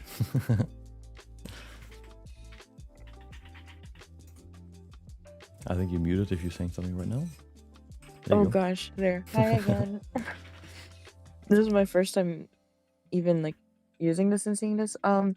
My other question is about I'm currently working on an animation and it's gonna be semi like low poly. Would you say the texturing and the shading and the lighting techniques that you explained in the video would like still work and apply for low poly models, or do they have to be like high def?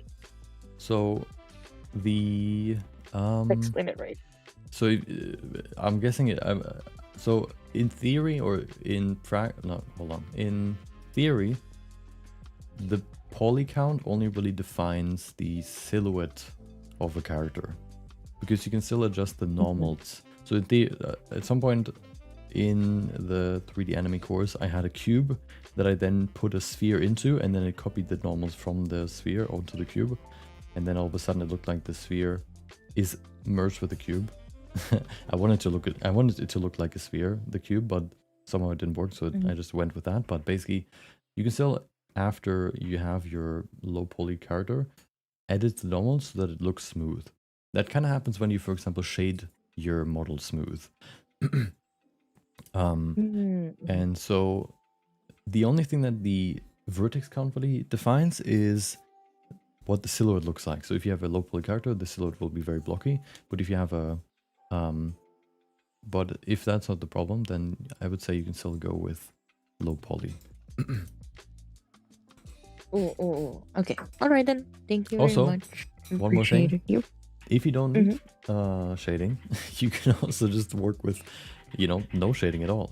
As I said in 3D anime course as well, sometimes no shading is better than shading, because it'll look more 2D. So if you want to create a more 2D style and it doesn't look good with 3D shading, maybe it's better to either just texture paint shadows or just don't use shadows at all. For example, if the character's in the shade, you give it the shadow color, and if it's in the light, you give it the light color. But there's no cell shading. Oh yeah, I remember that. I would like to say that was really cool. I never know about it, and it was so like the gasp that left my mouth when I saw it happen. I was like, Yeah.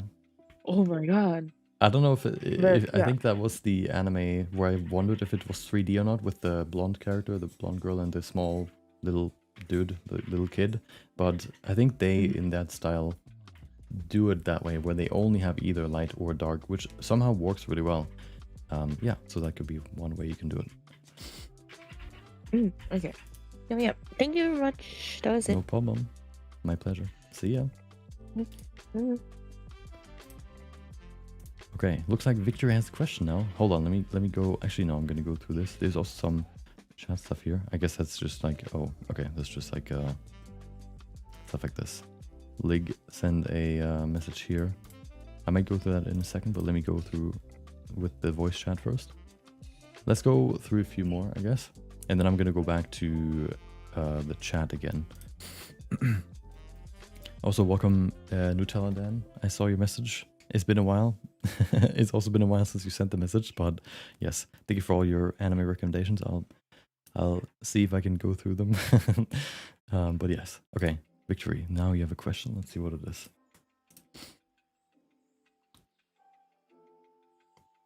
Hello, welcome back. Out of the audience, back into the spotlight. Yeah, so I'll give you some context. I work as a producer in a content with the content creator, and we use AI tools, right? So I just wanted to know what all AI tools are you using right now, and what are your thoughts on it? So the main AI tools I use right now are Gemini for geometry nodes, which is a bit weird, I guess. It's not really like probably what you're asking for, but I don't really use any tools right now for generating stuff. I can see it being useful, for example, for drafting stuff. So for example, what I did recently for the anime course page, I have the buttons at the bottom like, oh, join the Discord, join my membership and whatever. For example, I used Gemini to like, oh, give me a quick mock-up of what the button could look like, and then I basically remade that but better myself. But it gave me basically the basis that I can then work off of. I saw, oh, the logo was too big, the logo was a completely made up one, the text was too big, wasn't my font, and so I had to rework it, but it basically gave me at least a first idea how I could do it, and then I went from there. But when it comes to 3D stuff, I don't really use anything right now. Mainly because, especially for anime, you really need to have a lot of control over your models. Maybe not for environments, but especially for the characters. And so, I don't know if, at least at this point, you can generate that stuff. And if you can, then you would have to still do a lot of like preparing of the model afterwards, that it might not be worth doing in the first place, and rather just starting from scratch. But yeah, that's kind of like the extent of how I'm using AI right now. I guess in theory you could use it, for example, for environments if you're not good at painting environments, for example, or let's say to create concepts for, let's say, certain scenes. But yeah, I don't really use any of that right now, at least. Oh. Yeah, so like I think you must have been heard of Meshy.ai, where you can just upload an image and it will give you the 3D model. So yeah, but it will still you'll have to clean it up and to use it further.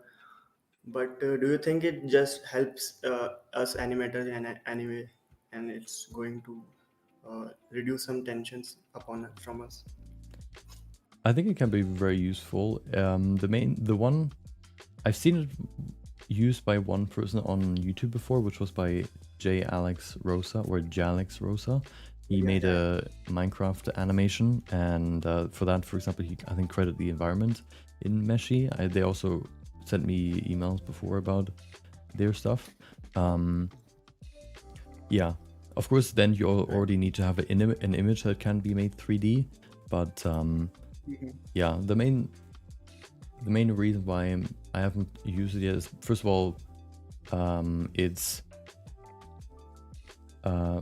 I like to I wouldn't say I'm a Because control it's freak, but it's like I like to know exactly like the process, and like it feels a bit weird like going from nothing to having something and then having to go back to basically clean it up and then go from there. I like to just start from the beginning so I know that I have exactly what I want. But of course, you know, you can probably rework the workflow for it to work in that way, but I haven't really done it yet. But I've seen, I guess, that it can work.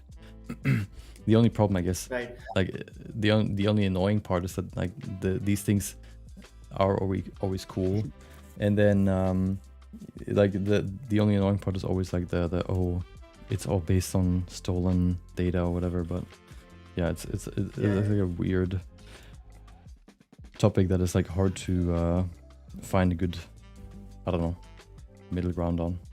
But especially I think for if you don't use the final result of the generation for your stuff, I feel like you still have, you're still in pretty good, or I think you're still fine.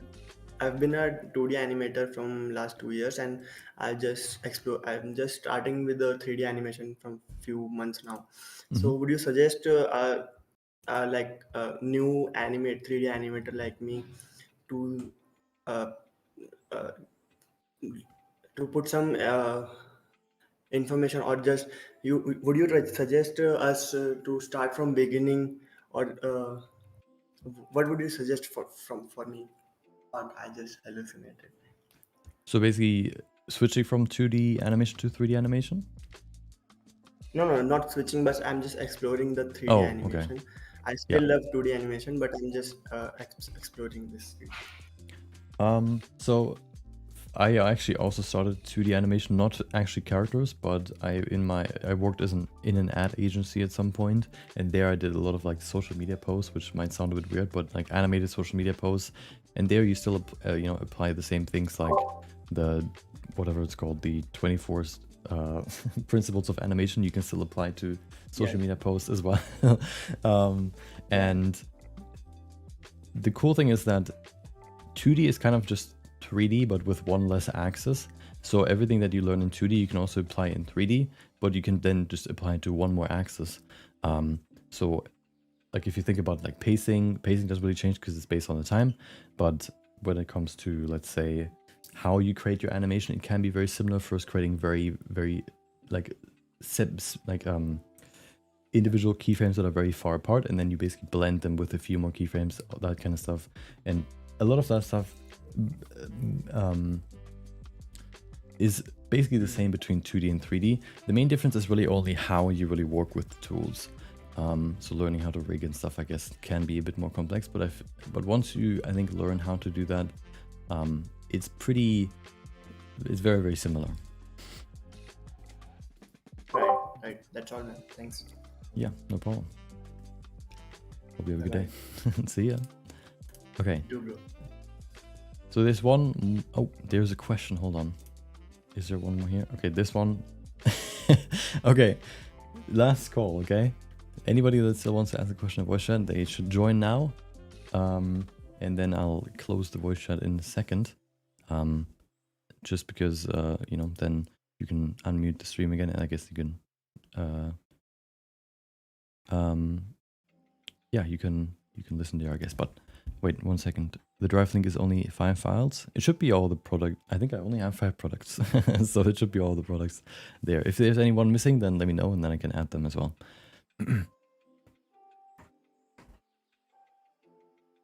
Okay. Oops. Okay, so let's start with tricks. We have a few more questions now. Hello.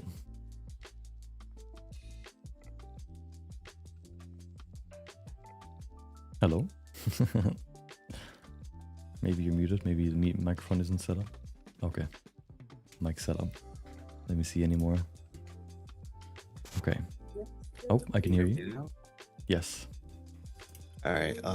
My question is How easy is it to animate on Blender for like someone who's trying to get into 3D animation? Have you done any animation before? I tried, but no. Okay. Yeah, no. So so really when it comes to how hard it is, the complex stuff is mainly how to get to the point where you can animate stuff.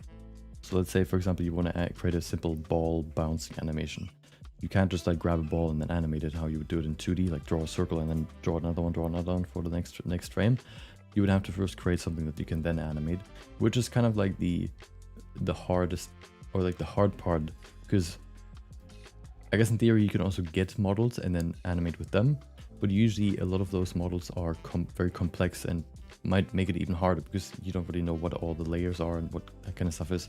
So I think it's worth starting learning to animate, for example, by just rigging a little ball and then animating that one.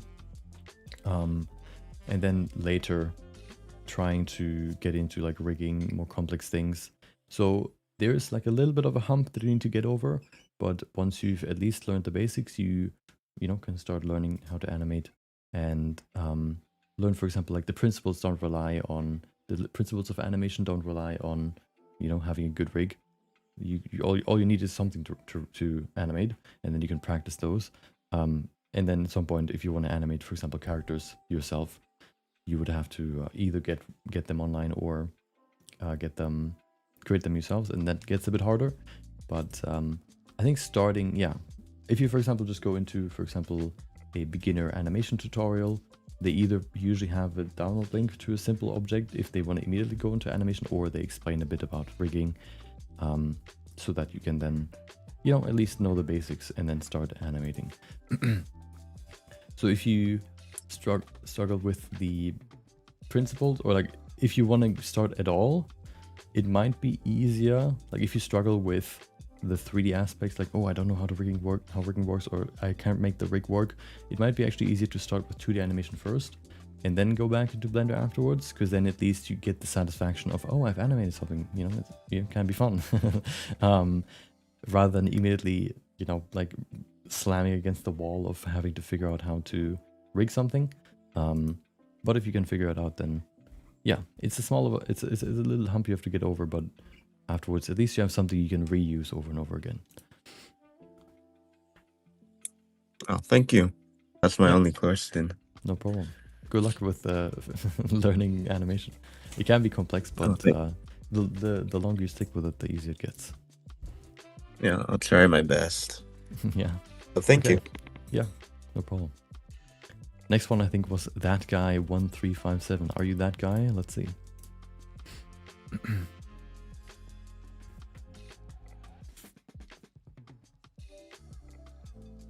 I wonder if there's like a delay to the sending them the invites, but maybe not.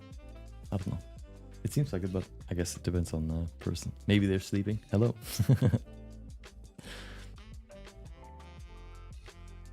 Mic check, mic check. I can't hear you right now. Maybe you need to set up your mic as well.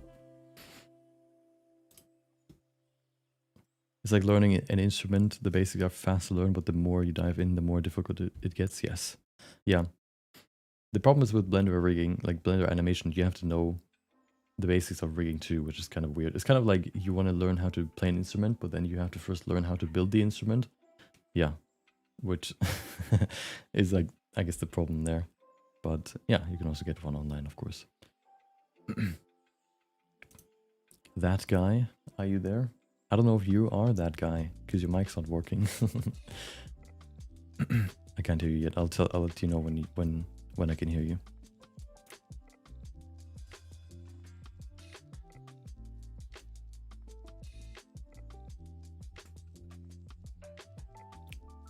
No problem, Nightlife Games. My pleasure. Hope you enjoy it. And hope it doesn't take too long to get through.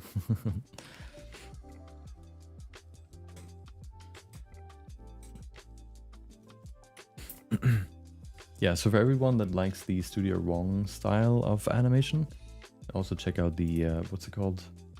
Milky Subway. I think they also do a really good job with a style that is very similar. Is there a benefit of using pink drop shadows in anime? I noticed it on one of your scenes in your course. Yes, it's the reason why I did it is for compositing.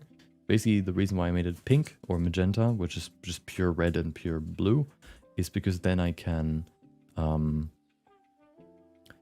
basically render it as a separate layer, and then basically, either render it as a separate layer, then you don't really need to make it magenta, but I just made it magenta because if I have to render it with something else, at least it is such a crazy color that nothing else has, that I can then just select it, turn it, for example, dark, and then change the transparency so that it then turns into a normal shadow in compositing. In 3D, it's going to look weird, like a pink weird blob, but once it's in compositing, I can just make it dark, black, change the transparency, and then it looks like a normal shadow.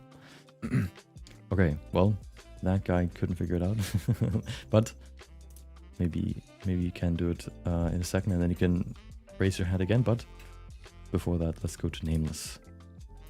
You are up on stage, or invited at least. Will you accept? Hello. Yo. So my question is, how do you plan an animation? Like, do you make it first 2D and then change it to 3D, or because I've seen other people do it like that. I've never really figured it out, and it always turned out being kind of bland. So I usually have a general workflow, and I followed this one for most of the animations that are a bit more complex, because I think it's kind of daunting to just get into 3D immediately. So what I usually start with is, first I just write down cool ideas that I have about like what this could look like. You know, usually if you think about it, like if you have an idea, oh, I want to make an animation about this, then you also immediately get ideas about like, oh, it could look at this, and then this person could do this, or this character could do this, and this is this. And then I basically just write all those ideas first down into a list. And then I try to basically write a simple description of how the animation progresses in text.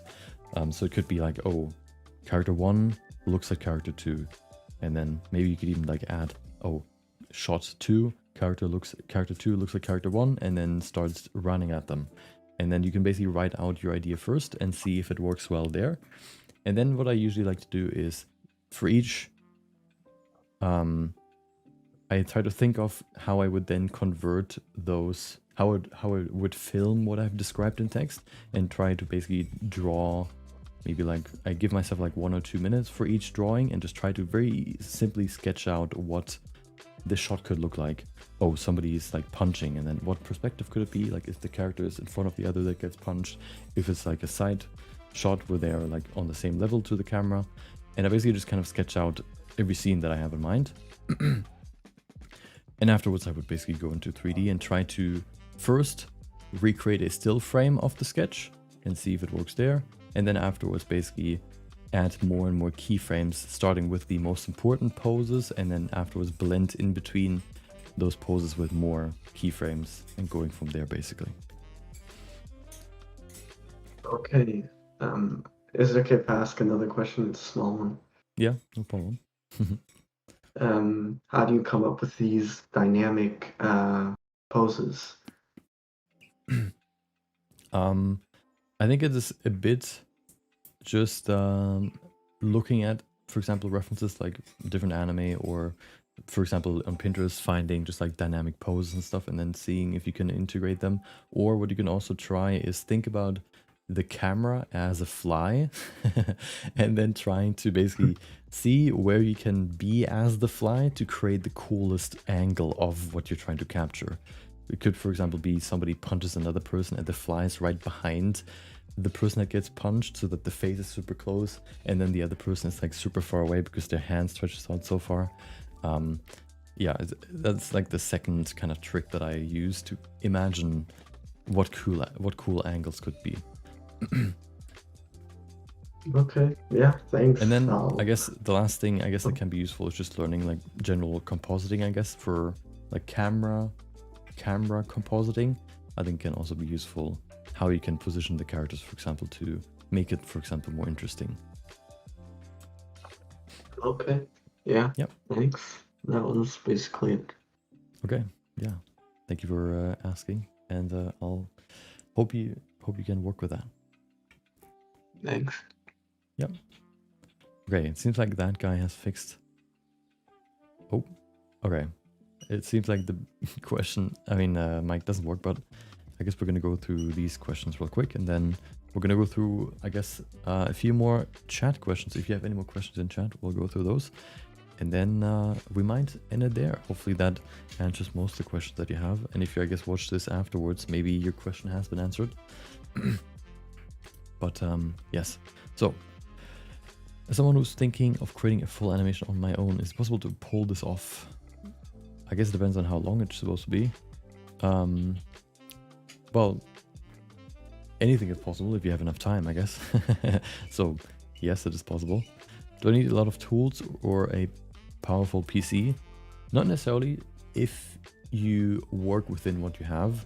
So if you say, oh, I want to create a physically realistic, like ultra realistic looking animation, might not be possible if you have a laptop, for example, like a, you know, like an office laptop.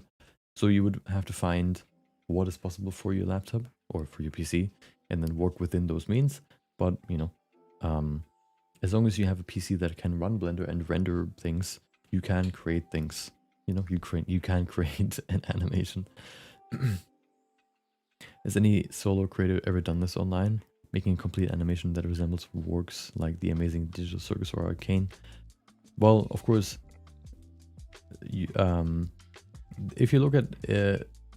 there's one which I would recommend, which is Astartes. I'm going to write it out so you can see it. This is, oops, not started. Astartes. This is how it's written. If you look that one up on YouTube, this is an animation that somebody has made on their own, from what I know, all on their own. There's quite a lot of people that, you know, publish really nice animations. Maybe you would call them more animation shorts rather than like full feature-length animation. So you can definitely do it, you know, but of course, if you're only one person, you have to do the work of every other person like that would be in a team as well. So it would first of all take more time, and then also more time to learn the things that you need to know. So you can definitely do it. It just probably would just take much longer. So creating something like Arcane, where hundreds of people worked on it, if you do it all yourself and you want to create the exact same thing, of course you would also have to, you know, take much longer. From my point of view, it's very possible, but it requires a very passionate and patient person. Yes. Do you think somebody can actually do that? I see you as one of the people who can.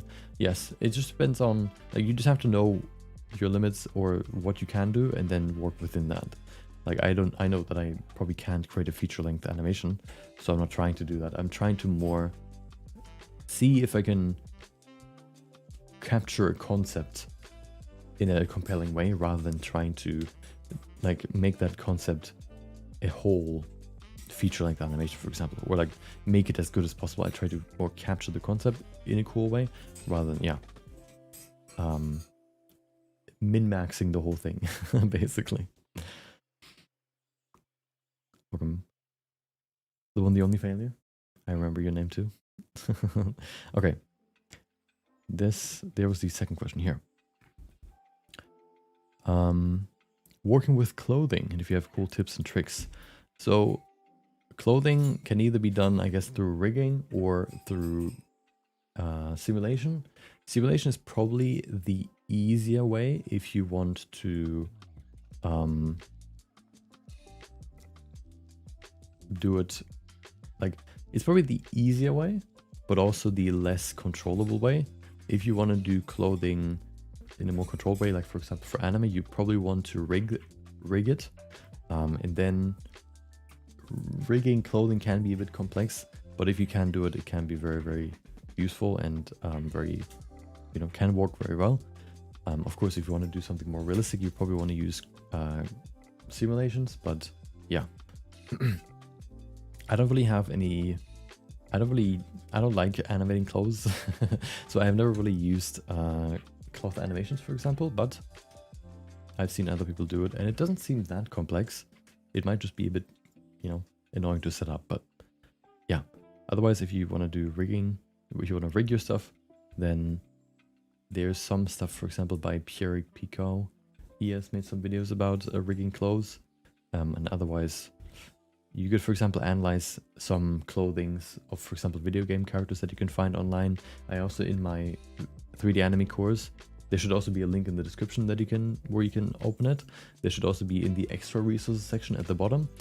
And then at the bottom of that page, there should be also a section for 3D models you can download and analyze, which also should have rigs. So there you can, for example, see how they have been rigged and how the clothing has been rigged, if you're curious about that. Damn. Thanks for the video. My sibling watched in one go. Damn, that's a commitment. But I guess respect. I hope you liked it. I guess if you watched the whole thing, then I guess they did. Yeah. Okay, so this concludes the voice part. I don't know what this is. Oh, okay. Yeah. Thank you for joining the voice chat. It was actually cool doing this. I liked it. Maybe we'll do this again at some point. I haven't planned anything, but I liked it. Maybe even just like Discord exclusive, right? If people say, "Hey, I want to do this again," maybe we can do this even just on Discord rather than just streaming. So if you want to see if that is happening, then make sure to join the Discord. Otherwise, also join the Discord because you can find some cool stuff here. Like, can I do this? Wow. Let me move this over. You can see we have, for example, tutorials and resources where people post stuff. And if you ever want to find something like, oh, stylized metal in 3D, or let's say retopology, you can just go in here and then you can find, like, I think you can say like channel. No. Retopology. Retopo, for example. Set in a specific channel. Yes, I want in, what's this called? Tutorials and resources. And then you can say retopo. And then you should find everything about retopology that has ever been posted in here. Can be very useful if you want to just find some information, more information than you can find, for example, that you can't find otherwise. Okay, but I'm gonna close the voice chat and see if there are any more comments on in the chat. So thank you for joining in the voice chat, and yes, see ya. Oh. Yes, disconnect and end. Okay, good. So let's see. Are there any more? Have you been streaming on YouTube more often than Twitch, by the way? No, I think whenever I streamed on both. So it's whenever I stream on both YouTube and Twitch. So yeah, I have not been hiding from you, okay?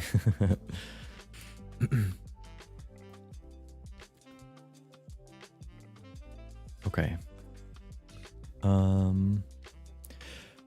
Have you got any tips for making the more retro style anime? I'm guessing retro would probably be more stylized, which means it would go back to how to create NPR style stuff. Well, it could also be tips. I think the best tip I can give you is, if it's, for example, retro stuff like PS1 characters, see how they did it back in the day, and then see if you can recreate that in 3D. You could even just go to, for example, oh, there you go, the style of old 90s anime. Oh, okay, never mind. So I think, I don't know if I necessarily have a certain tip for that. I think I would say, okay, that if you watch the whole 3D anime course, in a lot of sections we analyze anime first to kind of understand the principles, and then we apply them. And so hopefully by watching everything, I've given you the ability not only to create a certain style, like the basic anime style, but also then take your knowledge and take how we've analyzed the styles that the anime that we've analyzed in the course, but then also apply that to different anime, and the one that you want to recreate, you can then analyze and recreate.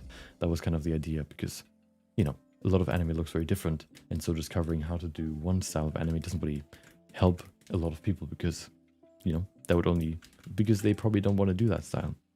And so I try to make it in a way where even though you might not want to create a basic anime character, you can still use what I cover in the course and analyze the one that you want to create and then create it.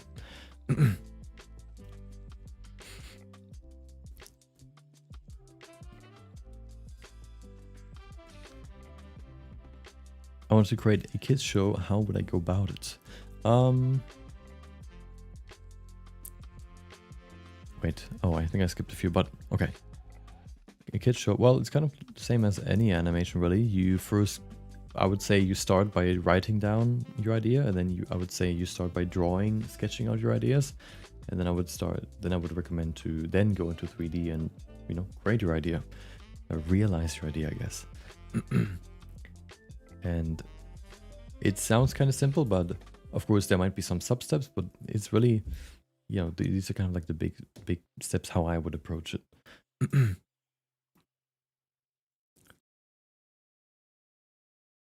Okay, no, I think I actually didn't skip one. Okay. There are also principles of camera movement and angle, like full frame, close up. Yeah, this one I guess you could call like it's not camera work, it's cinematography, I guess you could call it. So if you want to learn more about like how to position your camera, you could also look into cinematography, even if it's like real life. Oh, how to frame your characters for whatever, marriage photography. Even that can help you with framing your characters well for an animation, for example. Do you have any suggestions on how to make attacks in a fight scene feel more weighty? There's a video that I have linked in the course page. I think in the animation section, which is about how Skullgirls has been animated. There's a few tricks you can use, especially if it's, for example, for anime. So of course, the first thing you need to keep in mind, if it's supposed to feel weighty, you know, if a fist has a certain weight, right? Because first of all, it weighs a certain amount, and then it also has been pushed, so the weight gets increased even more. First of all, the thing that gets hit by the fist, for example, or by punch, needs to react accordingly. I guess, you know, that's maybe self-explanatory, but another thing you can do is also do some little tricks that you oftentimes see in anime. Stuff, for example, like when a punch lands right before, let's say you animate on 2s, so every second frame is animated, you would do, for example, you pull the character's arm back, and then you create 1 frame or 2 frames, probably 1 frame, where you create a slight movement forward, and then you hold 1 frame, or hold I guess you would say 2 frames, right? Because it's animated on 2s. So you hold the 2 frames afterwards, and then after those 2, you create a frame where he's already fully extended his arm, or almost fully extended. This allows you to, this creates a look of like super fast speed in that one moment where he's punching. It's kind of like extreme easing, or boom. I don't know how to explain it, but you kind of just have to try it. Or if you analyze punches, you can oftentimes see that they, just by pausing for 1 frame, or of course if you animate on 2s by 2, pausing for 2 frames, you can really create a lot more speed or power in that punch. Another thing you can do is also, once the punch is extended, extend the arm even further than the maximum arm limit. So basically stretch the arm and then let it snap back in like the next frame. This can make it also feel a lot more, can make it feel stronger, because the punch is basically so fast that it stretches the arm before it then comes back. And all of that gets covered in the How Skullgirls Has Been Animated YouTube video. It's a presentation where they kind of go through, oh, you know, I've animated the characters for Skullgirls for so many years, and these are the things that I've learned. This gets covered in there, and I think if you're curious about that stuff, I would recommend you check that out. Maybe Pierrick Pico P2 Design also has probably some videos about that. Another thing that can be very useful is camera shake, I guess. Yeah. Do you ever think about deleting that 15-hour video? No.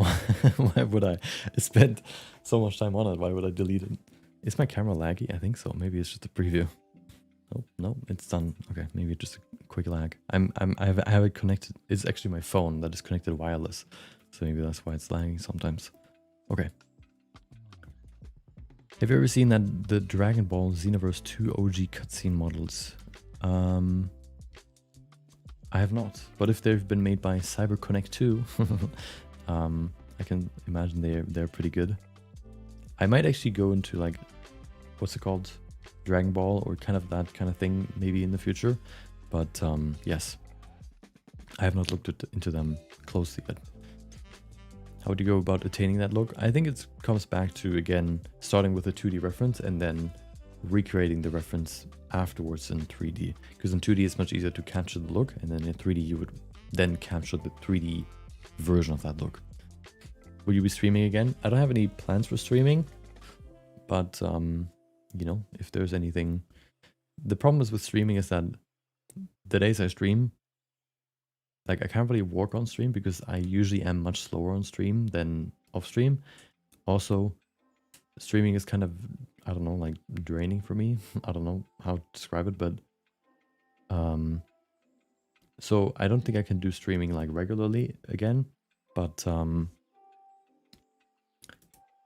know, it could be like now, right, where I just do like, hey, do you have any questions or whatever, or just like very like pop-up streams that aren't necessarily like planned or like regular, but stuff like this, for example, I could see doing every once in a while. I have a question about specializing in 3D. I'm currently at a point where I need to decide if I go studying 3D at uni. Looking at the industry, rigging seems to be most surged. Do you have experience with industry ABT? I don't know what ABT is, but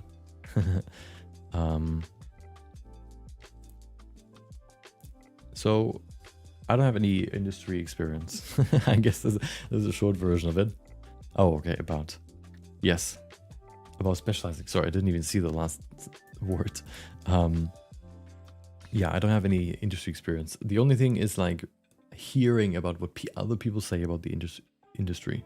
So it's like I have third person knowledge. There's a person that is in the industry, and then I hear from that person maybe what is happening in the industry. But I have never interacted with the industry. So yeah, you know, it's just I can see rigging being fairly robust in terms of future-proof, because I feel like it's hard to create like very professional rigs automatically, because it is so stylized and not stylized, but specialized and complex, and I don't know if you can very simplify it that well. There's of course tools like Rigify and stuff that gives you a template, but of course if you don't want to go with the template but with something fully custom, you know, you kind of need to know what you're doing. And in that way I think rigging will, at least for a long time, be still very useful. It makes more sense now why you did that range chart in your video, going from more stylized to realistic style. I actually don't remember that. But yeah, it's like, you know, there's like realistic, then there's stylized, and then there's semi-stylized in the middle, and then it's kind of like the range between that, right? You can kind of choose what you want to do. There's fully realistic, there's, you know, whatever, and you can kind of mix and match between the things. And I would say you don't necessarily choose if you want to do realistic style, semi-stylized, stylized. You rather choose the look, and then the look kind of just is something in that range. Yeah, I would probably go about it that way rather than saying, oh, I want to create something semi-stylized, but more in the stylized direction than the realistic direction. Yeah, I think that's it's just more like a, yeah, general description that comes afterwards. Would it get proven a good reference edge flow for edge flow retopology? No, for wait. Yeah, good references for edge flow for retopology. It's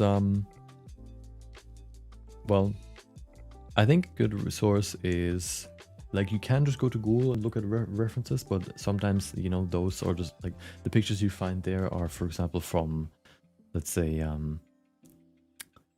like blog posts where people ask, hey, is this good retopology? So you don't even know if it's good or not.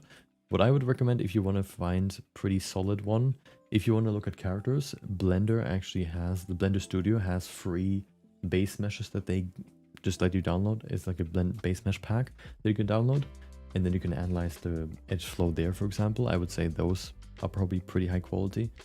Otherwise, you can also go to ArtStation, for example. Sometimes some 3D models show their topology as well. This one, those you can analyze, or you can also go to 3D shops, for example, like Flip Normals or ArtStation, or there's probably more, 3D Scan Store maybe even. Look at their look at their topology if they show them up, and then you can work with those. Yeah, those are probably the best sources. Have you thought about working in a 3D workspace / studio? I guess you mean like like joining a team, I guess, being inside a team. I thought about it, but I don't have any plans on doing so, just because I generally like in a studio, you generally, if you're not like a director, you're specialized in something. So like if you're a director, you see over what people do, and then you kind of try to make your vision come to life through the people that create the thing. But you're not necessarily creating the thing yourself. But if you're the person that creates the thing, you don't really have you kind of you create what somebody else tells you to, not necessarily like do this and then you do this. You probably still have some freedom, but it's not as free, of course, as if you do everything. And that's what I really like about this whole thing, about what I do right now, that I can do everything and learn about everything. And so at least right now, I would probably say that I would try to do what I do right now for as long as possible, just because it allows me to do everything of like the whole process basically. Glad you like it. Wham by Chi Lu Fia. Jesus, so many long names. Have you ever thought about making your own short film? I actually have made a short film before, when I tried to created my own Pixar style animation. I think the final animation was like 5 minutes long, 5.5 minutes. So I guess you could call that a short film. Yeah. So I've done it before. It usually takes a long time. So if I can, I feel like the most feasible way right now would be to make it create an animation over multiple videos, basically. But, it's not really something I have planned right now, but it's not something I would rule out. You also have customers who don't give you a lot of freedom as well. Yeah. Yeah, that's another thing. Yeah. It looks like most questions have been answered, which is nice. So I think I wanted this to be like roughly 2 hours, so I think this makes a nice stopping point.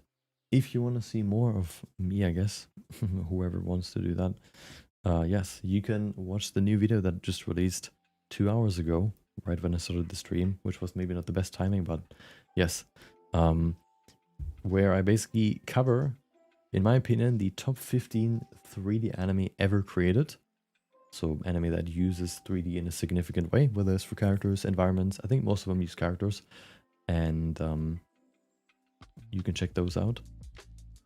You can check that video out, and maybe find some more inspiration, or maybe some some cool things, more stuff to analyze, more things to learn from, and yeah, just have more, I guess, for me to watch. And then the next video will be about the number one of that list is what the next video is going to be about, where I try to recreate what they do myself.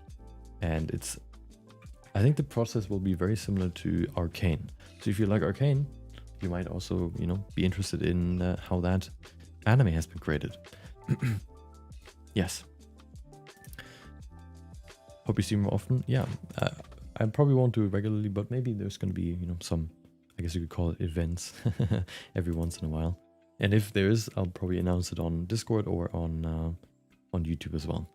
So yeah. Well, thanks for watching. Of course, if you have any more questions, I guess you can also ask them in the Discord. in the questions channel, for example. But otherwise, thank you for watching. Hope you have a great day. And maybe I'll see you next time, whenever that will be. I guess more likely in a video. But yeah, thank you for watching. Maybe I'll see you next time. See ya.